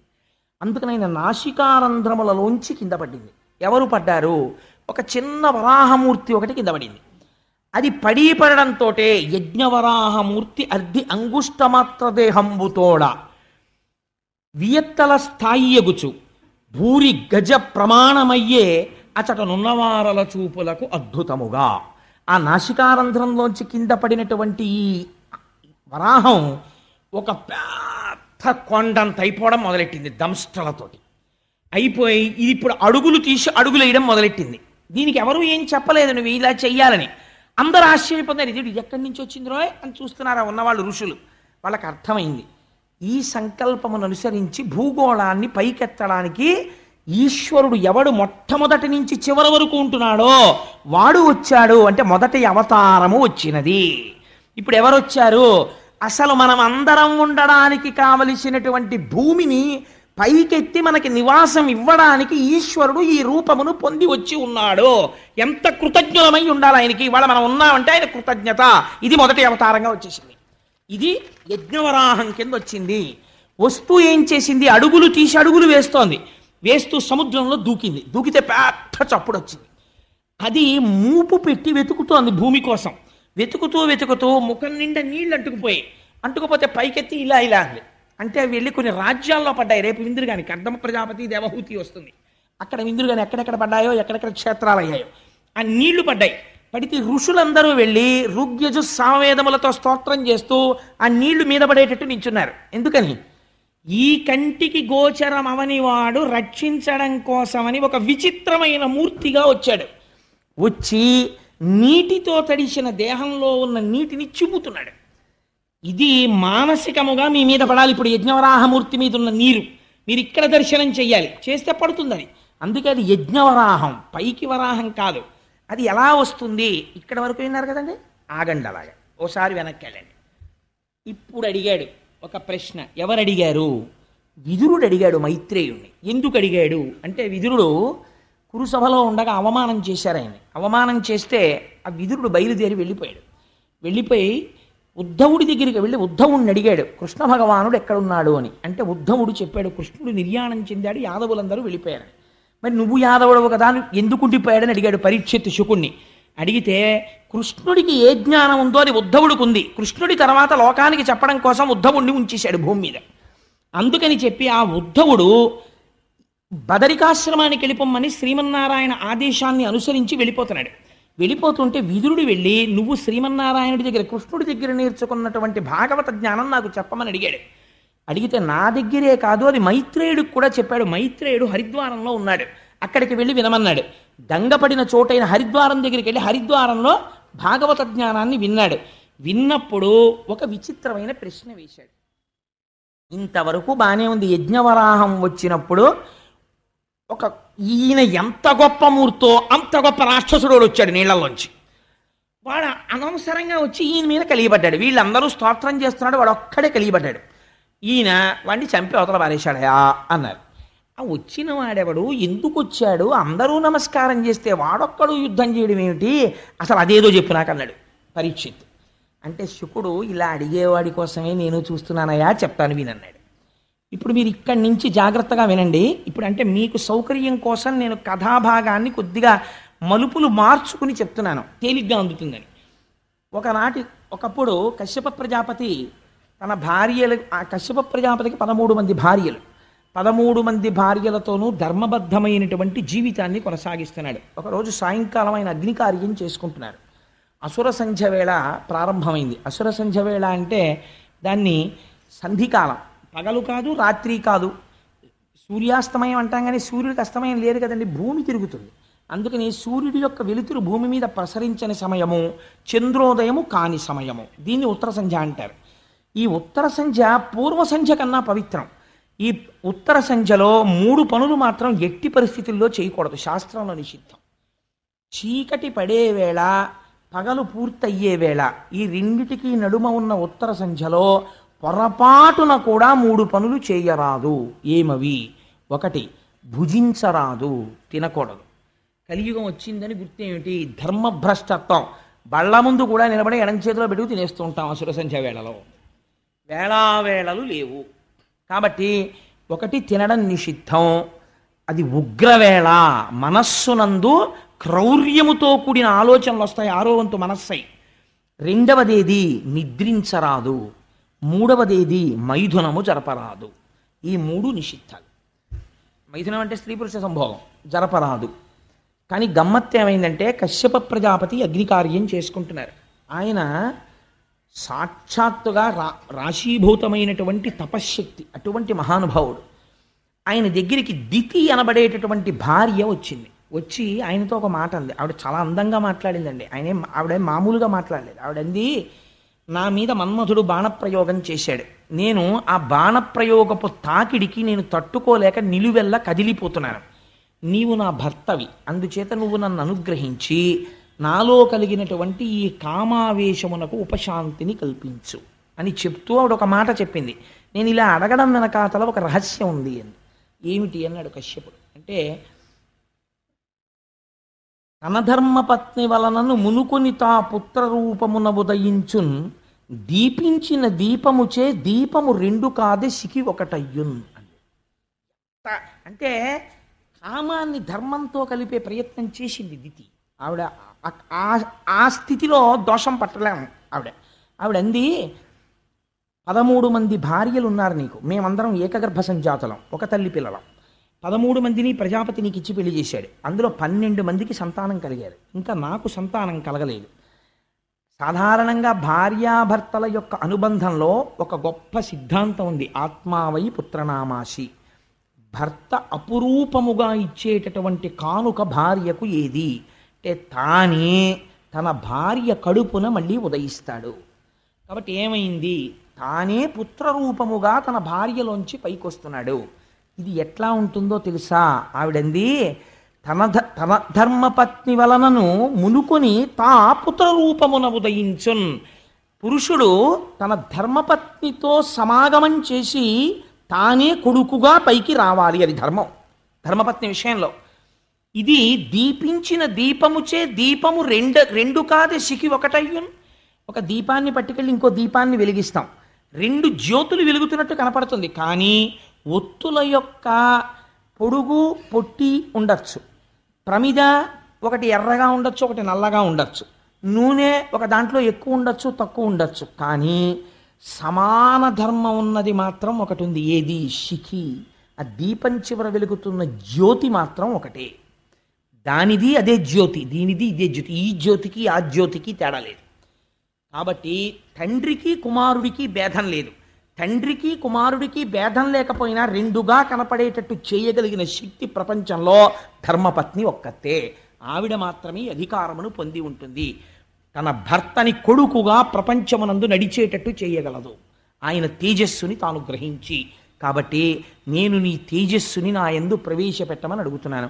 ధర్మమునకు లోపం ఎక్కడుంది? నాకు సంతానమును కటాక్షించు. ఎంత ధర్మబద్ధంగా అడిగింది చూడండి. ఆయన అన్నాడు, నిజంగా భార్యాభర్తలంటే ఇలా మాట్లాడుకోవాలా అనిపిస్తుంది ఒక్కొక్కసారి. భాగవతం చదువుతుంటే, కావ్యాలు చదువుతుంటే, పురాణాలు చదువుతుంటే. ఆయన అన్నాడు, భార్య అంటే ఎవరో తెలుసా దితి? భార్య ఉన్నవాడంత అదృష్టవంతుడు ప్రపంచమునందు లేడు. ఎందుచేతనో తెలుసా? శత్రువులు వచ్చినా సరే దుర్భేద్యమైనటువంటి దుర్గమునందు కూర్చున్న రాజు ఎంత ధైర్యంగా ఉంటాడో, ఇంద్రియముల యొక్క అలజడిని ధర్మబద్ధము చేయగలిగినటువంటి భార్య దుర్గము వంటిది. ఎందుకని? భార్య యందలి కామము ధర్మబద్ధమైన కామమై పుత్రరూపమైన అర్థముగా మారిపోతోంది. ధర్మపత్ని వలన ధర్మబద్ధమైన కామము ధర్మబద్ధమైన పుత్రరూపమైన అర్థమునిచ్చి మోక్షము వైపుకి నడిపిస్తోంది ఆయన గయాశ్రాద్ధం పెట్టడం వల్ల. కాబట్టి భార్య అనేది సముత్కృష్టమైనటువంటి స్థానమును అధిరోహించి ఉన్నది. నీ వంటి భార్యని పొంది ఉండడం నా అదృష్టం. ఒకసారి భార్యని పొందిన తర్వాత ఇంటి నిర్వహణ బాధ్యత అంతా భార్య చూసుకుంటుంది. తాను హాయిగా ధర్మకార్యాచరణమునందు పురుషుడు ప్రవర్తిస్తాడు. అదేమిటంటే మరి పాపం అలా ఆడవాళ్ళని ఇబ్బంది పెట్టేయచ్చా పురాణాలని మీరు అనుకోక్కర్లేదు. ఆయన ధర్మం చేసేసుకుంటాడు, ఆవిడ వంట చేసుకుంటుందా అని. ఈయన చేసినటువంటి ప్రతి పుణ్యంలో సగభాగం ఆవిడ ఖాతాలో వేసేస్తారు. ఆవిడ చేసిన పుణ్యంలో సగభాగం ఈయనకి వెయ్యరు ధర్మశాస్త్రంలో. పాపానికి ఎందుకు భయపడమని చెప్పిందో తెలుసా అండి? పురుషుడు తాను పాపకర్మ చేసి ఏదైనా తీసుకుని ఇంట్లో తీసుకొచ్చి పెట్టాడు అనుకోండి, దాంట్లోంచి భాగం భార్యకు కానీ పిల్లలకు కానీ వేరు. మొత్తం ఫలితం తీసుకెళ్ళి ఆయన ఖాతాలో వేస్తారు. ఆయన శరీరం పడిపోయిన తర్వాత ఆయన తెచ్చిందంతా వీళ్ళందరూ పంచుకున్నారనుకోండి, వాళ్ళకేమీ తప్పేమీ తీసుకొచ్చి పెట్టరు, వాళ్ళు అనుభవించవచ్చు. పాపం మొత్తం మూట కట్టుకుని ఎవరు పెడతారో తెలుసా అండి? పట్టుకొచ్చిన వాడు ఒక్కడే పట్టుకెళ్తాడు, ఉత్తర జన్మల్లో అనుభవిస్తాడు. ఇక్కడేమైంది? చేసుకున్న పుణ్యం ఉంది, అది మాత్రం భార్యకి సగమే వేస్తారు. ఎందుకంటే నువ్వు బతికి ఉండాలంటే, నువ్వు పుణ్యం చేయాలంటే ఆవిడ అన్నం వండి పెట్టింది, ఆవిడ చేసుకోవడం మనిషి పూజ, అందుకని సగం ఆవిడికే అది శాస్త్రం. అందుకే యోగ్యుడైన వరుణ్ణి చూడండి, యోగ్యుడైన వరుణ్ణి చూడండి అంటే అర్థం ఏమిటో తెలుసా అండి? భగవద్భక్తి కలిగిన కుటుంబంలోంచి వరుణ్ణి తీసుకొస్తారు. ఆయన ఎప్పుడూ ఈశ్వరార్చన నిపుణుడై ఉంటే ఆ సగం ఫలితం వెళ్ళి ఆవిడ ఖాతాలో పడితే ఉత్తర జన్మల్లో ఆవిడ ఎంత గొప్ప స్థితినో పొందుతుంది. అందుకని భగవద్భక్తుడికి ఇచ్చి చెయ్యడం కోసమని వెతుకుతారు. కాబట్టి నీ వంటి భార్య దొరకడం నాకు చాలా సంతోషం. కానీ దితి, ఒక్క మాట చెప్తాను విను. తరుణి, నేను ఒక్క మాట చెప్తాను. ఇది సంధ్యాకాలము. ఈ కాలమందరయన్ భూతగణావృతుండగుచు కామారాతి లీలన్ సంచరించుట అభావ్యంబయ్యే. కాన ఈ ఉగ్రకాలమునందు అరయన్ నిషిద్ధ కర్మంబగు ఎలా ధర్మమున్ వీడగన్ అని అడిగాడు కశ్యప ప్రజాపతి. ఇది ఉగ్రవేళ అంటారు. అసుర సంధ్య వేళలో పరమశివుడు వృషభవాహనాన్ని అధిరోహించి భూమండలం మీద తిరుగుతాడు. ఆయనకి స్వపర భేదములుండవు. ఆయన వితతస్రస్తకేశుండు, తల దువ్వుకోడు జుట్టిలా పడిపోయి ఉంటుంది, పునుకల మాల మెళ్ళో వేసుకుని తిరుగుతుంటాడు. ఆయన భూమండలాన్నంతటినీ చూస్తాడు. అసుర సంధ్య వేళలో ప్రతి ప్రాణి వంక చూస్తాడు. ఈ సమయంలో ఆయన వెనకాతల భూతగణాలు వెడుతుంటాయి. వాళ్ళు చాలా ఉగ్రమూర్తులై ఉంటారు. వాళ్ళకి ఆ సమయంలో శివుడి పట్ల అపచారముగా ఎవరైనా ప్రవర్తిస్తే శంకరుడు ఊరుకోవచ్చేమో, కానీ ఆయన చుట్టూ ఉన్నటువంటి గణములు అంగీకరించవు. చాలా తీవ్రమైన ఫలితాన్ని ఇచ్చేస్తారు. నీ అక్క చెల్లెలు సతీదేవి పరమశివుడు భార్య అనుకుంటున్నావేమో, ఆయనకి అలాంటి భేదాలున్నావు. ఆయన మహాజ్ఞాని, తెలియనివాడు, కొన్ని కోట్ల జన్మలు ఎత్తవలసినటువంటి వాడు, జ్ఞానము లేనివాడు. శంకరుణ్ణి చూసి ద్వేషించి మాట్లాడతాడు. జ్ఞానము రావాలంటే శంకరుడి వల్లే వస్తుంది. ఆయన పరమ పవిత్రుడు. అటువంటి శంకరుడికి నమస్కరించి మర్యాదగా ప్రవర్తించాలి. ఈ ఉగ్రవేళన్ రమించన్ నిషిద్ధ కార్యం బగు. శంకరుడు వృషభవాహనారూఢుడై వెడుతుంటే భార్యాభర్తలు సంగమిస్తే ఆయన ఆగ్రహానికి కారణం అవుతుంది. అందుచేత ఈ కాలమందరయన్ మంచిది కాదు. అందుచేత కొంతసేపు తాళు. తరుణీ, ఒక్క ముహూర్తముండు, ఒక్క ముహూర్త కాలం వేచి ఉండు. నీకు కలిగినటువంటి కోరికని భర్తగా నేను తీరుస్తాను అన్నాడు. అంటే ఆవిడికి అటువంటి బుద్ధి కలిగింది. దితికి ధర్మభ్రష్టత్వం ఎక్కడొస్తుందో మీరు గమనించాలి భాగవతంలో. ఆవిడ ఒక వెలయాలు ప్రవర్తించినట్టు కశ్యప ప్రజాపతి యొక్క పంచపట్టి లాగినది. అడిగితే ఆయన అన్నాడు, ఈశ్వరుడికి నమస్కారం చేసి, నేను ధర్మపత్ని పట్ల ఇంతకన్నా భిన్నంగా ప్రవర్తించకూడదు అని ఆవిడ కోరుకున్న సుఖాన్ని ఆవిడికి కటాక్షించి ఆయన స్నానం చేసి ఆచమనం చేసి ఆయన కార్యమునందు ఆయన నిమగ్నుడైపోయాడు. కొంతసేపు అయిపోయిన తర్వాత దితికి అనుమానం వచ్చింది. చేయరాని పని చేశాను, దీని యొక్క ఫలితము ఉగ్రముగా ఉంటుందేమో అని పరమశివుడికి క్షమార్పణ చెప్పి రుద్రగణాలకి క్షమార్పణ చెప్పింది. కానీ అందులో అప్పటికే జరగవలసిన అపకారం జరిగిపోయింది. భూతగణాల్లో ఇద్దరు చూసేశారు. అది భద్రాభద్రులు అనేటటువంటి వాళ్ళు చూసి ఉగ్రమైనటువంటి ఫలితాన్ని ఇచ్చేశారు. కశ్యప ప్రజాపతి దగ్గరికి వెళ్ళి అడిగింది, అయ్యా, నా కడుపున పుట్టేటటువంటి బిడ్డలు కానీ ప్రమాదం తీసుకురారు కదా అని అడిగింది. కశ్యప ప్రజాపతి అన్నాడు, నేను వద్దని చెప్పాను, నువ్వు వినలేదు. నీ కడుపున పుట్టబోయేటటువంటి ఇద్దరు బిడ్డలు కూడా లోకకంటకులై వాళ్ళు పుట్టగానే ఆకాశం నెత్తురు వర్షిస్తుంది, నక్కలు కూస్తాయి, కొన్ని వేల మంది స్త్రీల కళ్ళంబట నీళ్లు కార్పిస్తారు, ఋషులను, బాలులను, బ్రాహ్మణులను, బ్రహ్మచారులను, వేదాన్ని, దేవతల్ని అవమానపరుస్తారు. చిట్ట చివరికి వాళ్ళు శ్రీహరి చేతిలో అంతమును పొందుతారు. చెప్పేటప్పటికప్పుడు ఆవిడ బావురుమని ఏడ్చింది. ఆఖరికి ఇంత అపఖ్యాత నాకు, దీనికి నివారణోపాయము లేదా అని అడిగింది. అడిగితే కశ్యప ప్రజాపతి అన్నారు, పశ్చాత్తాపమే నివారణోపాయం. నువ్వింత పశ్చాత్తాపడ్డావు కాబట్టి చేసిన దోషం పోదు. కానీ మనవడు మాత్రం మహాభక్తుడైనటువంటి వాడొకడు ఆ హిరణ్యకశిపుల్లో ఒకడికి కొడుగ్గా పుడతాడు. ప్రహ్లాదుడు పుట్టాడు. నీ పశ్చాత్తాపము వలన ఒక మహాపురుషుడు, ఒక మహాభక్తుడు జన్మిస్తాడు. భాగవతం కాలస్వరూపం ఎలా ఉంటుందో, ప్రమాదాలు ఎక్కడి నుంచి వస్తాయో బోధ చేస్తుంది. కాలము ఒక కాలము సాత్వికంగా ఉంటుంది, ఒక కాలము ఉగ్రముగా ఉంటుంది. కాలమును బట్టి వ్యవహరించాలి తప్ప చిత్తము వచ్చినట్లు ప్రవర్తించకూడదు. ఉగ్రవేళ అసుర సంధ్య వేళలో సాయంకాలం వేళ ఒక్క ఈశ్వరనామమే వినాలి. అందుకే అసుర సంధ్య వేళలో పురాణ ప్రవచనం పెట్టడానికి కారణం అదే. ఎందుకు పురాణ ప్రవచనం చేస్తారంటే అప్పుడు వినడం చేత ఈశ్వరుడు చాలా పరితృప్తుడవుతాడు. షహబాష్, వీళ్ళందరూ చూడండి రా భగవంతుడి కథ ఎలా వింటున్నారో అని విశేషంగా కోరికలు తీరుస్తాడు. తప్పించి వాళ్ళ జోలికి రాడాయన. అందుకని ఆ అసుర సంధ్య వేళలో చేసినటువంటి దుష్కృత్యము వలన నీ వంశములో మనవడటువంటి వాడు పుడతాడు, కానీ కొడుకులు మాత్రం దుర్మార్గులు పుట్టి శ్రీహరి చేతిలో మరణిస్తారు అని చెప్పి. ఆవిడేం చేసిందో తెలుసా అండి? దితి ఆవిడ మహాపతివ్రత. అసలు పిల్లల్ని కండం మానేసింది, కడుపులో ఉంచేసింది. వాళ్ళు బయటికి వస్తే చంపేస్తారేమోనని 100 సంవత్సరములు గర్భమునందు ఉంచేసింది. ఉంచేస్తే ఆ గర్భము నుంచి తేజస్సు బయలుదేరి అది లోకములను కప్పేస్తోంది. కప్పేస్తుంటే అందరూ వెళ్ళి మళ్ళీ మొరబెట్టుకున్నారు. దితి గర్భములోంచి వస్తున్నటువంటి తేజస్సు లోకములను ఆక్రమిస్తోంది. కాబట్టి ఆవిడ బిడ్డల్ని కనేటట్టు చూడమని కశ్యప ప్రజాపతి అన్నాడు, అది సృష్టి విరుద్ధం, నీ బిడ్డల్ని నువ్వు కనమన్నాడు. అప్పుడు హిరణ్యాక్ష హిరణ్యకశిపులు జన్మించారు. కశ్యప ప్రజాపతే పెట్టారండి ఆ పేర్లు.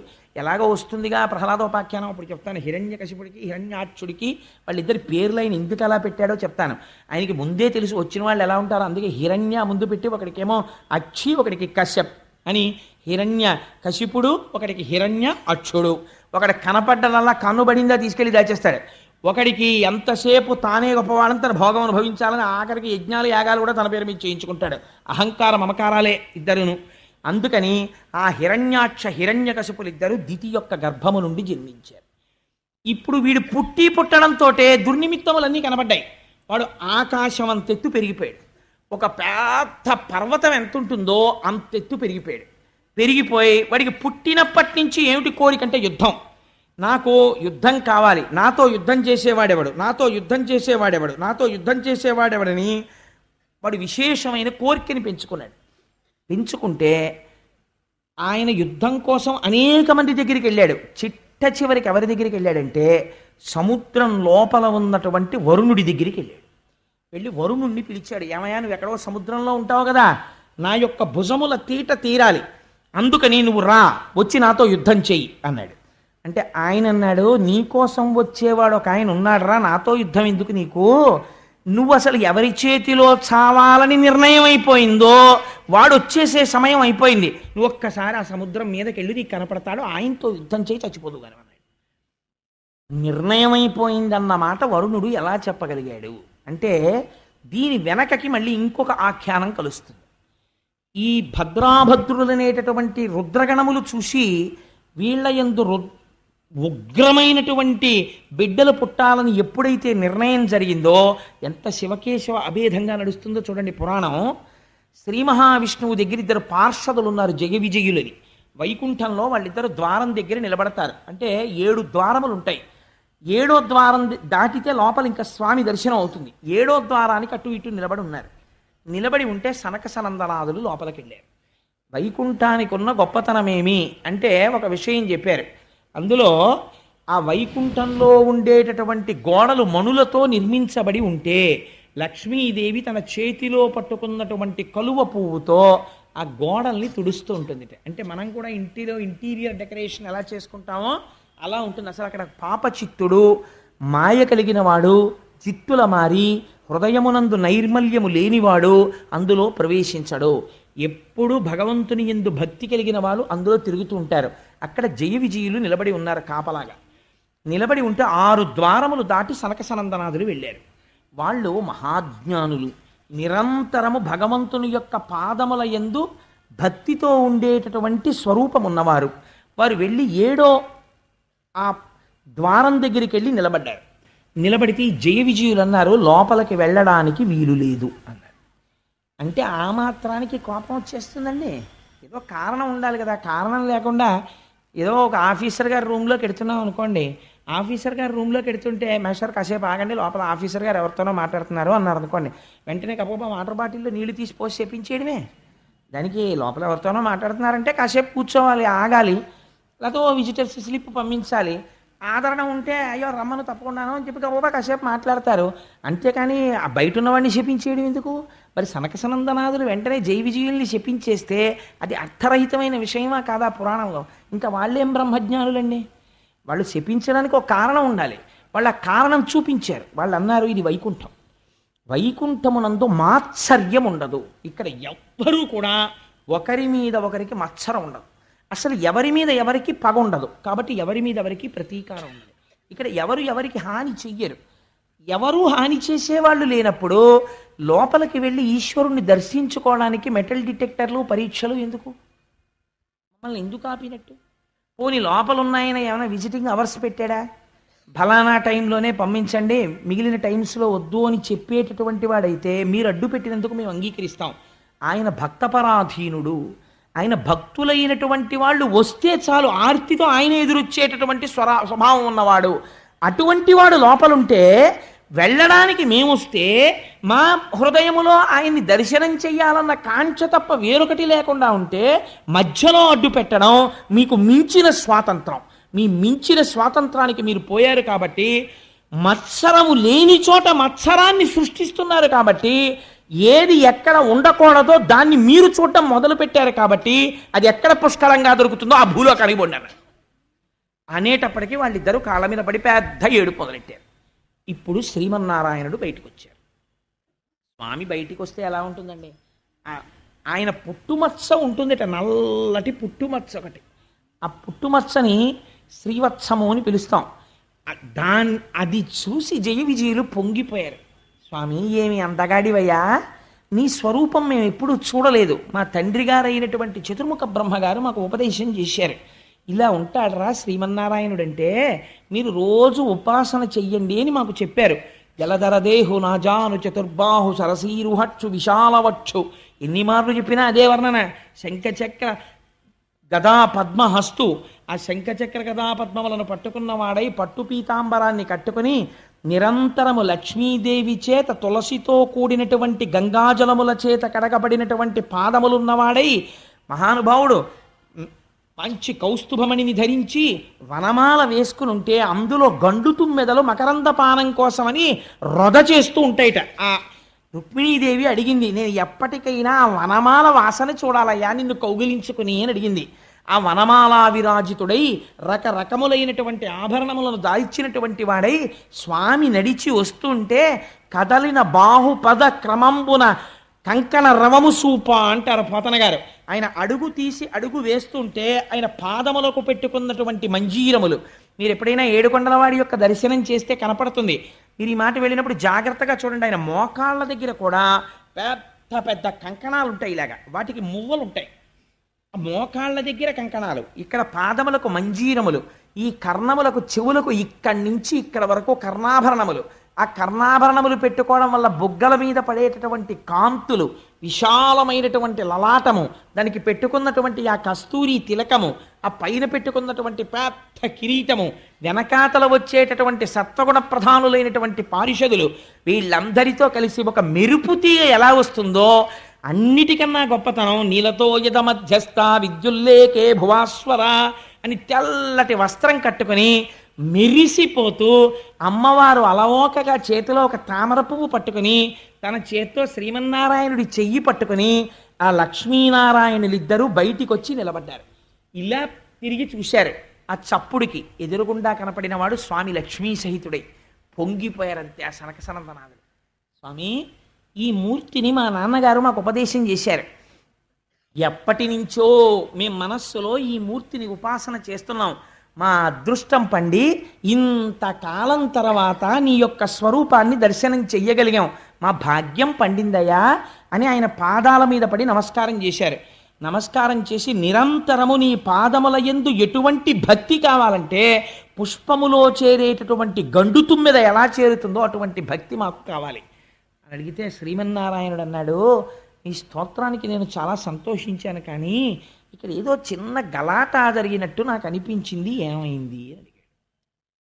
వాళ్ళు అన్నారు, స్వామి మేము తప్పే చేశామో ఒప్పే చేశామో మాకు తెలియదు, కానీ మేము లోపలికి వస్తున్నప్పుడు 7వ ద్వారం దగ్గర ఈ పారిషదులు అడ్డు పెట్టారు.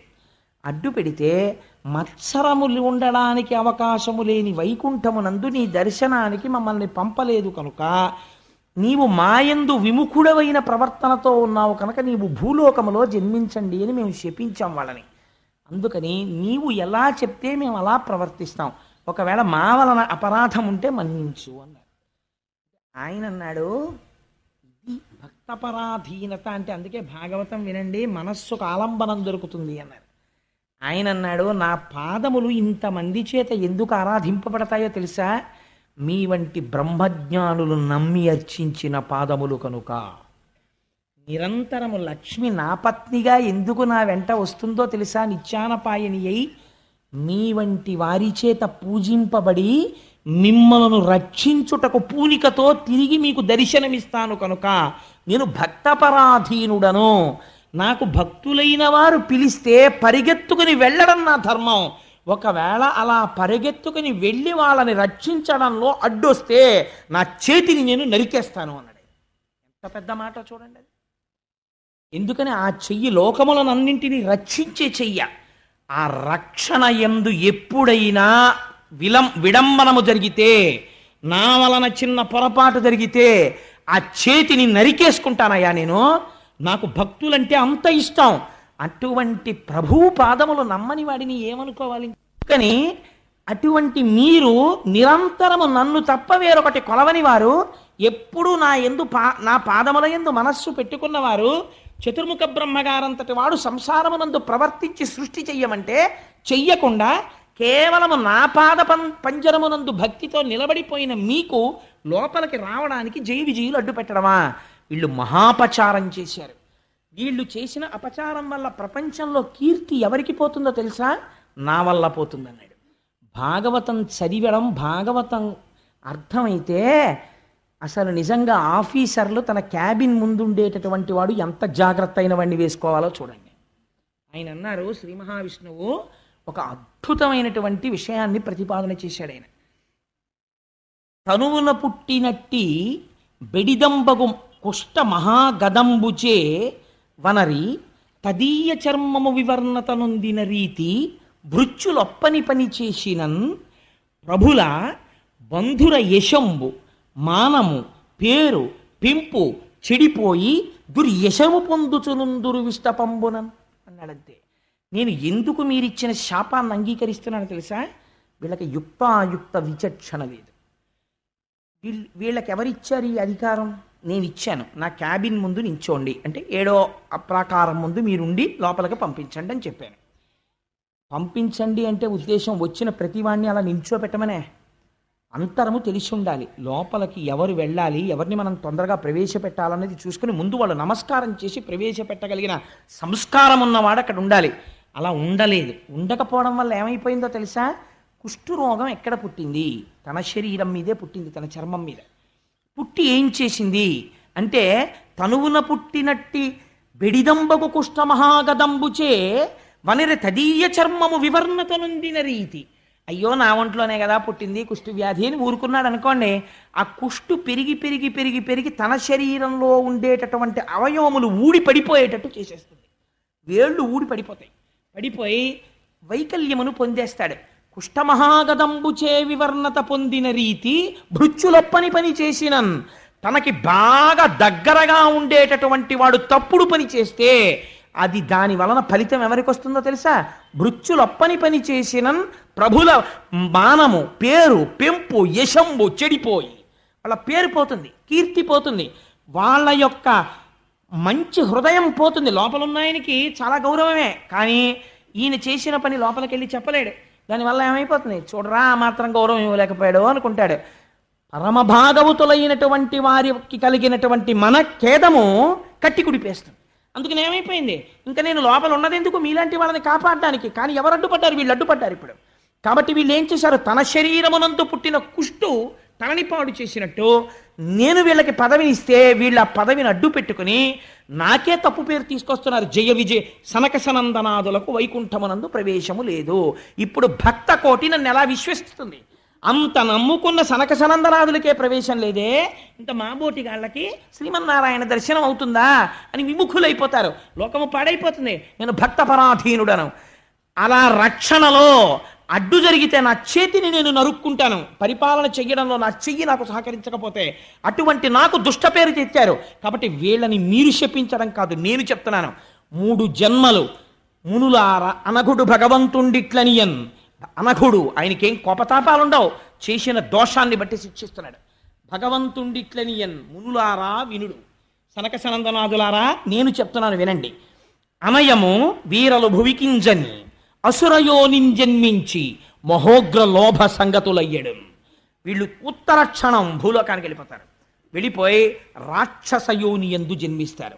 జన్మించి ఉగ్రమైనటువంటి రాక్షసులై అపారమైనటువంటి లోభత్వాన్ని పొందుతారు.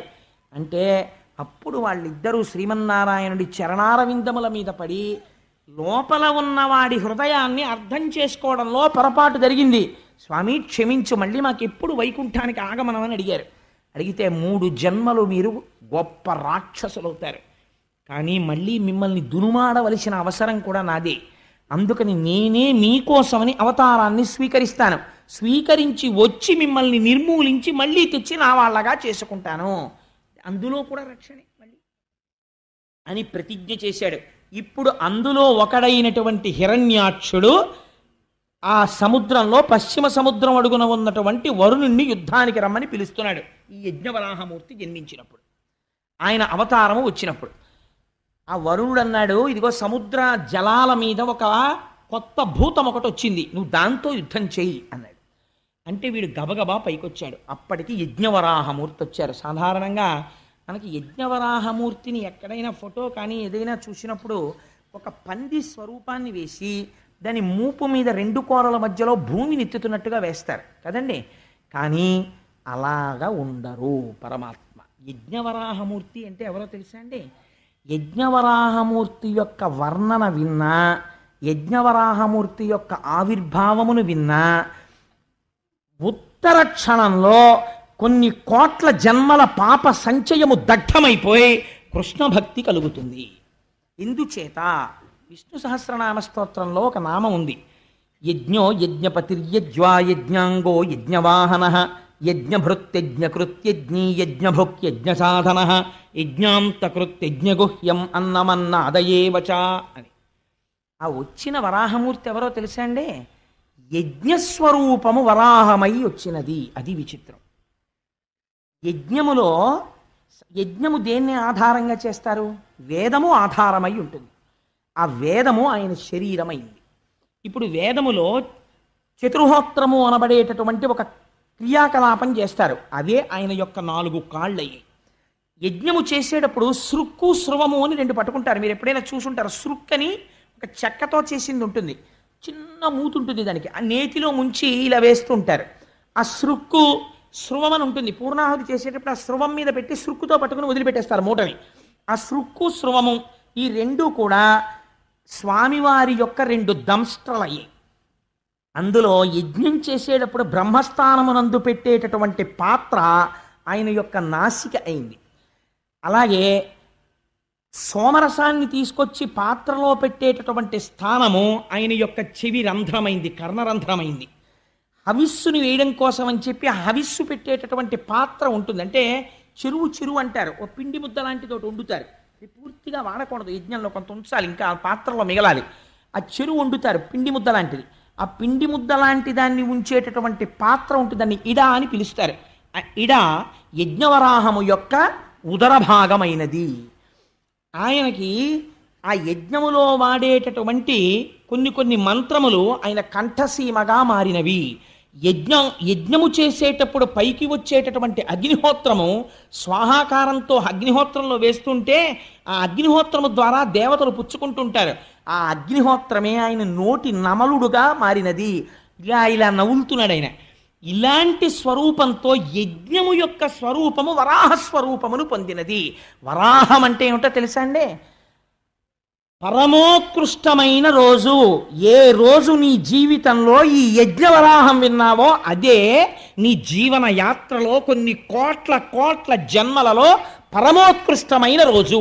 అది యజ్ఞవరాహమూర్తి యొక్క ఆవిర్భావ దినము. కాబట్టి ఇటువంటి స్వరూపంతో ఆయన దర్శనమిచ్చాడు. దర్శనమిచ్చి పెద్ద హుంకారం చేశాడు. ఆ హుంకారం విని ఋషులు ఒక్కసారి ఆశ్చర్యపోయారు. ఎక్కడిది ఈ హుంకారం అనుకున్నారు. స్వామి వంక చూశారు. గుర్ర్ గుర్ర్ గుర్ర్ అని శబ్దం చేస్తున్నాడు. అలాగే వర్ణించారు వ్యాసుల వారు. పెద్ద శబ్దం చేస్తూ అడుగులు తీసి అడుగులు వేస్తూ నడుస్తోంది ఆ యజ్ఞవరాహం. ఇప్పుడు ఆయన్ని స్తోత్రం చెయ్యాలి. ఎక్కడి నుంచి స్తోత్రం చేస్తారు? అందుకని ఋగ్వేదంలోంచి, యజుర్వేదంలోంచి, సామవేదంలోంచి ఋషులందరూ నిలబడి సూక్తములను వల్లిస్తున్నారు. వల్లిస్తూ ఆ యజ్ఞవరాహానికి నమస్కారం చేస్తున్నారు. ఆ యజ్ఞవరాహం అడుగులు తీసి అడుగులు వేస్తూ సముద్రంలోకి ప్రవేశించింది. ప్రవేశించి తన నాసికతోటి, తన ఆ మూపుతోటి కెలుకుతోంది. దేనికి? పృథివికి వాసన ఉంటుంది. అందుకని వాసన బట్టి పట్టుకుందాం భూమి ఎక్కడ పడిపోయిందోనని ఆ నీటిలో వెతుకుతోంది. వెతుకుతున్నప్పుడు ఆ మూపురానికి తగలటం లేదు. భూమి నీటితో నిండిపోతోంది ముఖమంతాను. ఒక్కసారి పైకెత్తి ఆ నెయ్యి, యజ్ఞంలో వాడే నెయ్యి ఆయన కన్ను, ఒక్కసారి ఆ కనురెప్పలు పైకెత్తి చిట్లించి ఇటు అటు గుర్రమంటూ మెడ విప్పుతోంది. మెడ విసురుతోంది. విసిరినప్పుడు ఆ జూల్లోంచి నీళ్లు లేచి పడుతున్నాయి. మహర్షులు, చతుర్ముఖ బ్రహ్మ అందరూ వెళ్ళి దాని కింద తలపెట్టారు. ఆయన మించి పడినటువంటి నీటి కోసమని. ఈ కంటితో చూడరాని పరమాత్మ యజ్ఞవరాహంగా వచ్చారు ఇవాళ. ఆ నీటితో తడుస్తున్నారు. ఆయన వెతికి వెతికి వెతికి వెతికి భూమిని పట్టుకున్నారు. పట్టుకుని దాన్ని మూపు మీదకి ఎత్తుకుని ఆ రెండు దంష్టల మధ్యలో ఇరికించి దాన్ని పైకెత్తారు. పైకెత్తి ఇలా చూపించారు. చూపించేటప్పటికి ఋషులందరూ స్తోత్రం చేశారు.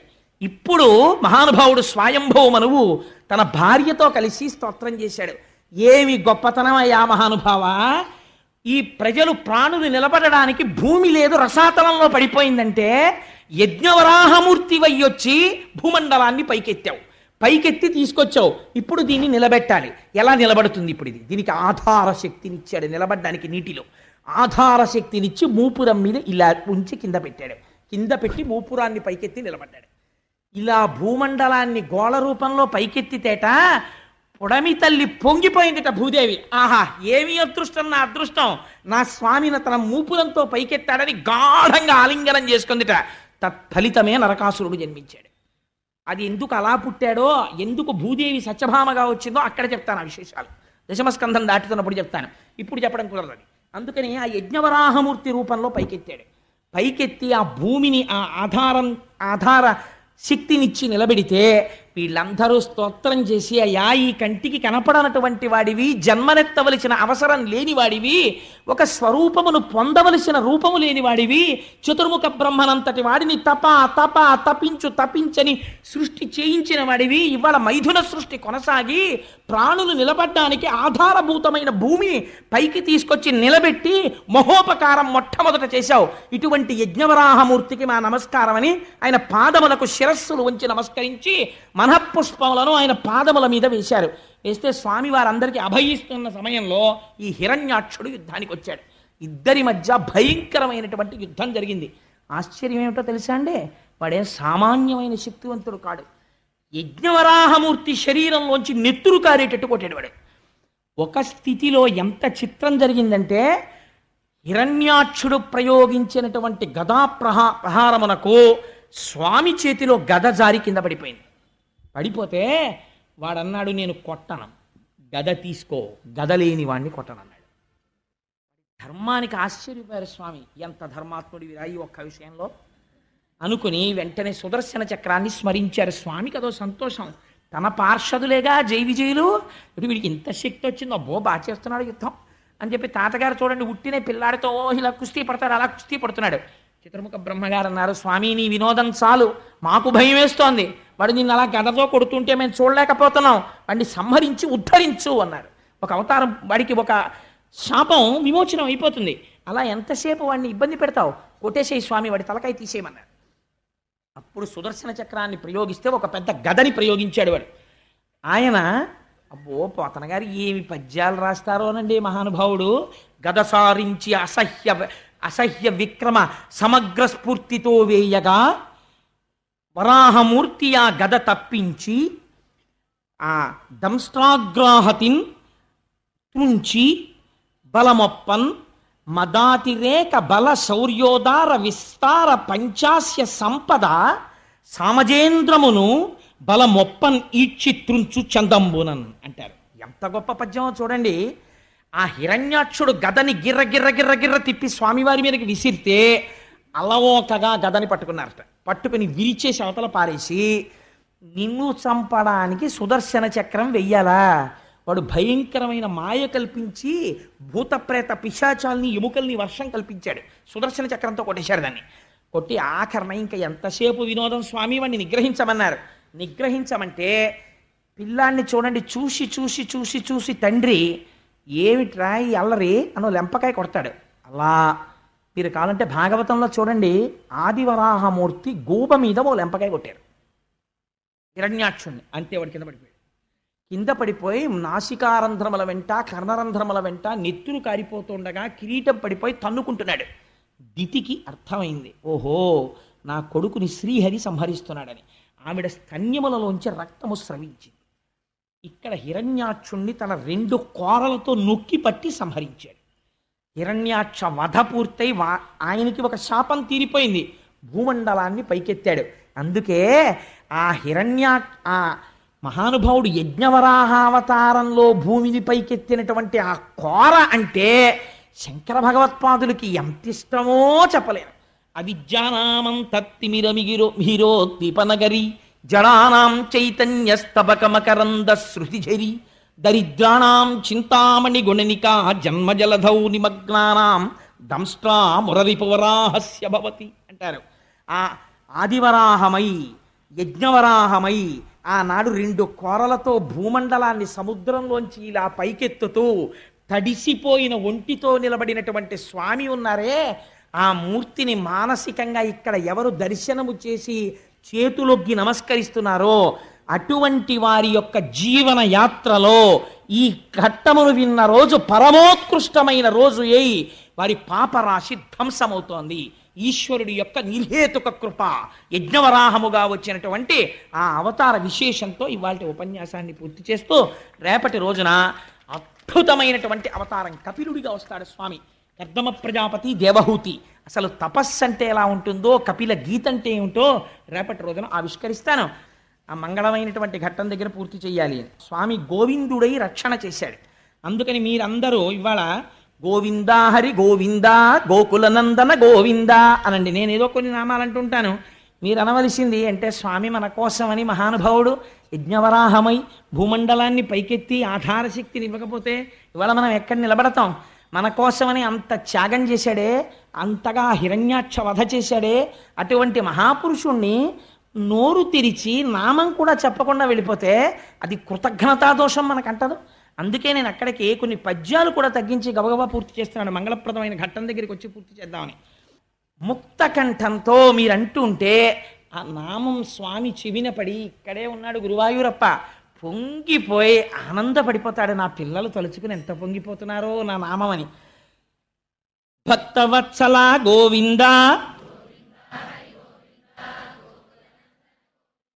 భాగవత ప్రియ గోవింద గోవింద హరి గోవింద కులనందన గోవింద పురాణ పురుష గోవింద గోవింద హరి గోవింద గోకులనందన గోవింద నందనందన గోవింద గోవింద హరి గోవింద గోకులనందన గోవింద దుష్ట సంహార గోవింద గోవింద హరి గోవింద గోకులనందన గోవింద వరాహమూర్తివి గోవింద గోవింద హరి గోవింద గోకులనందన గోవింద దశరథనందన గోవింద గోవింద హరి గోవింద గోకులనందన గోవింద మత్స్యకూర్మ హరి గోవింద గోవింద హరి గోవింద గోకులనందన గోవింద బలరామానుజ గోవింద గోవింద హరి గోవింద గోకులనందన గోవింద శ్రిత పరిపాలక గోవింద గోవింద హరి గోవింద గోకులనందన గోవింద సీతానాయక గోవింద గోవింద హరి గోవింద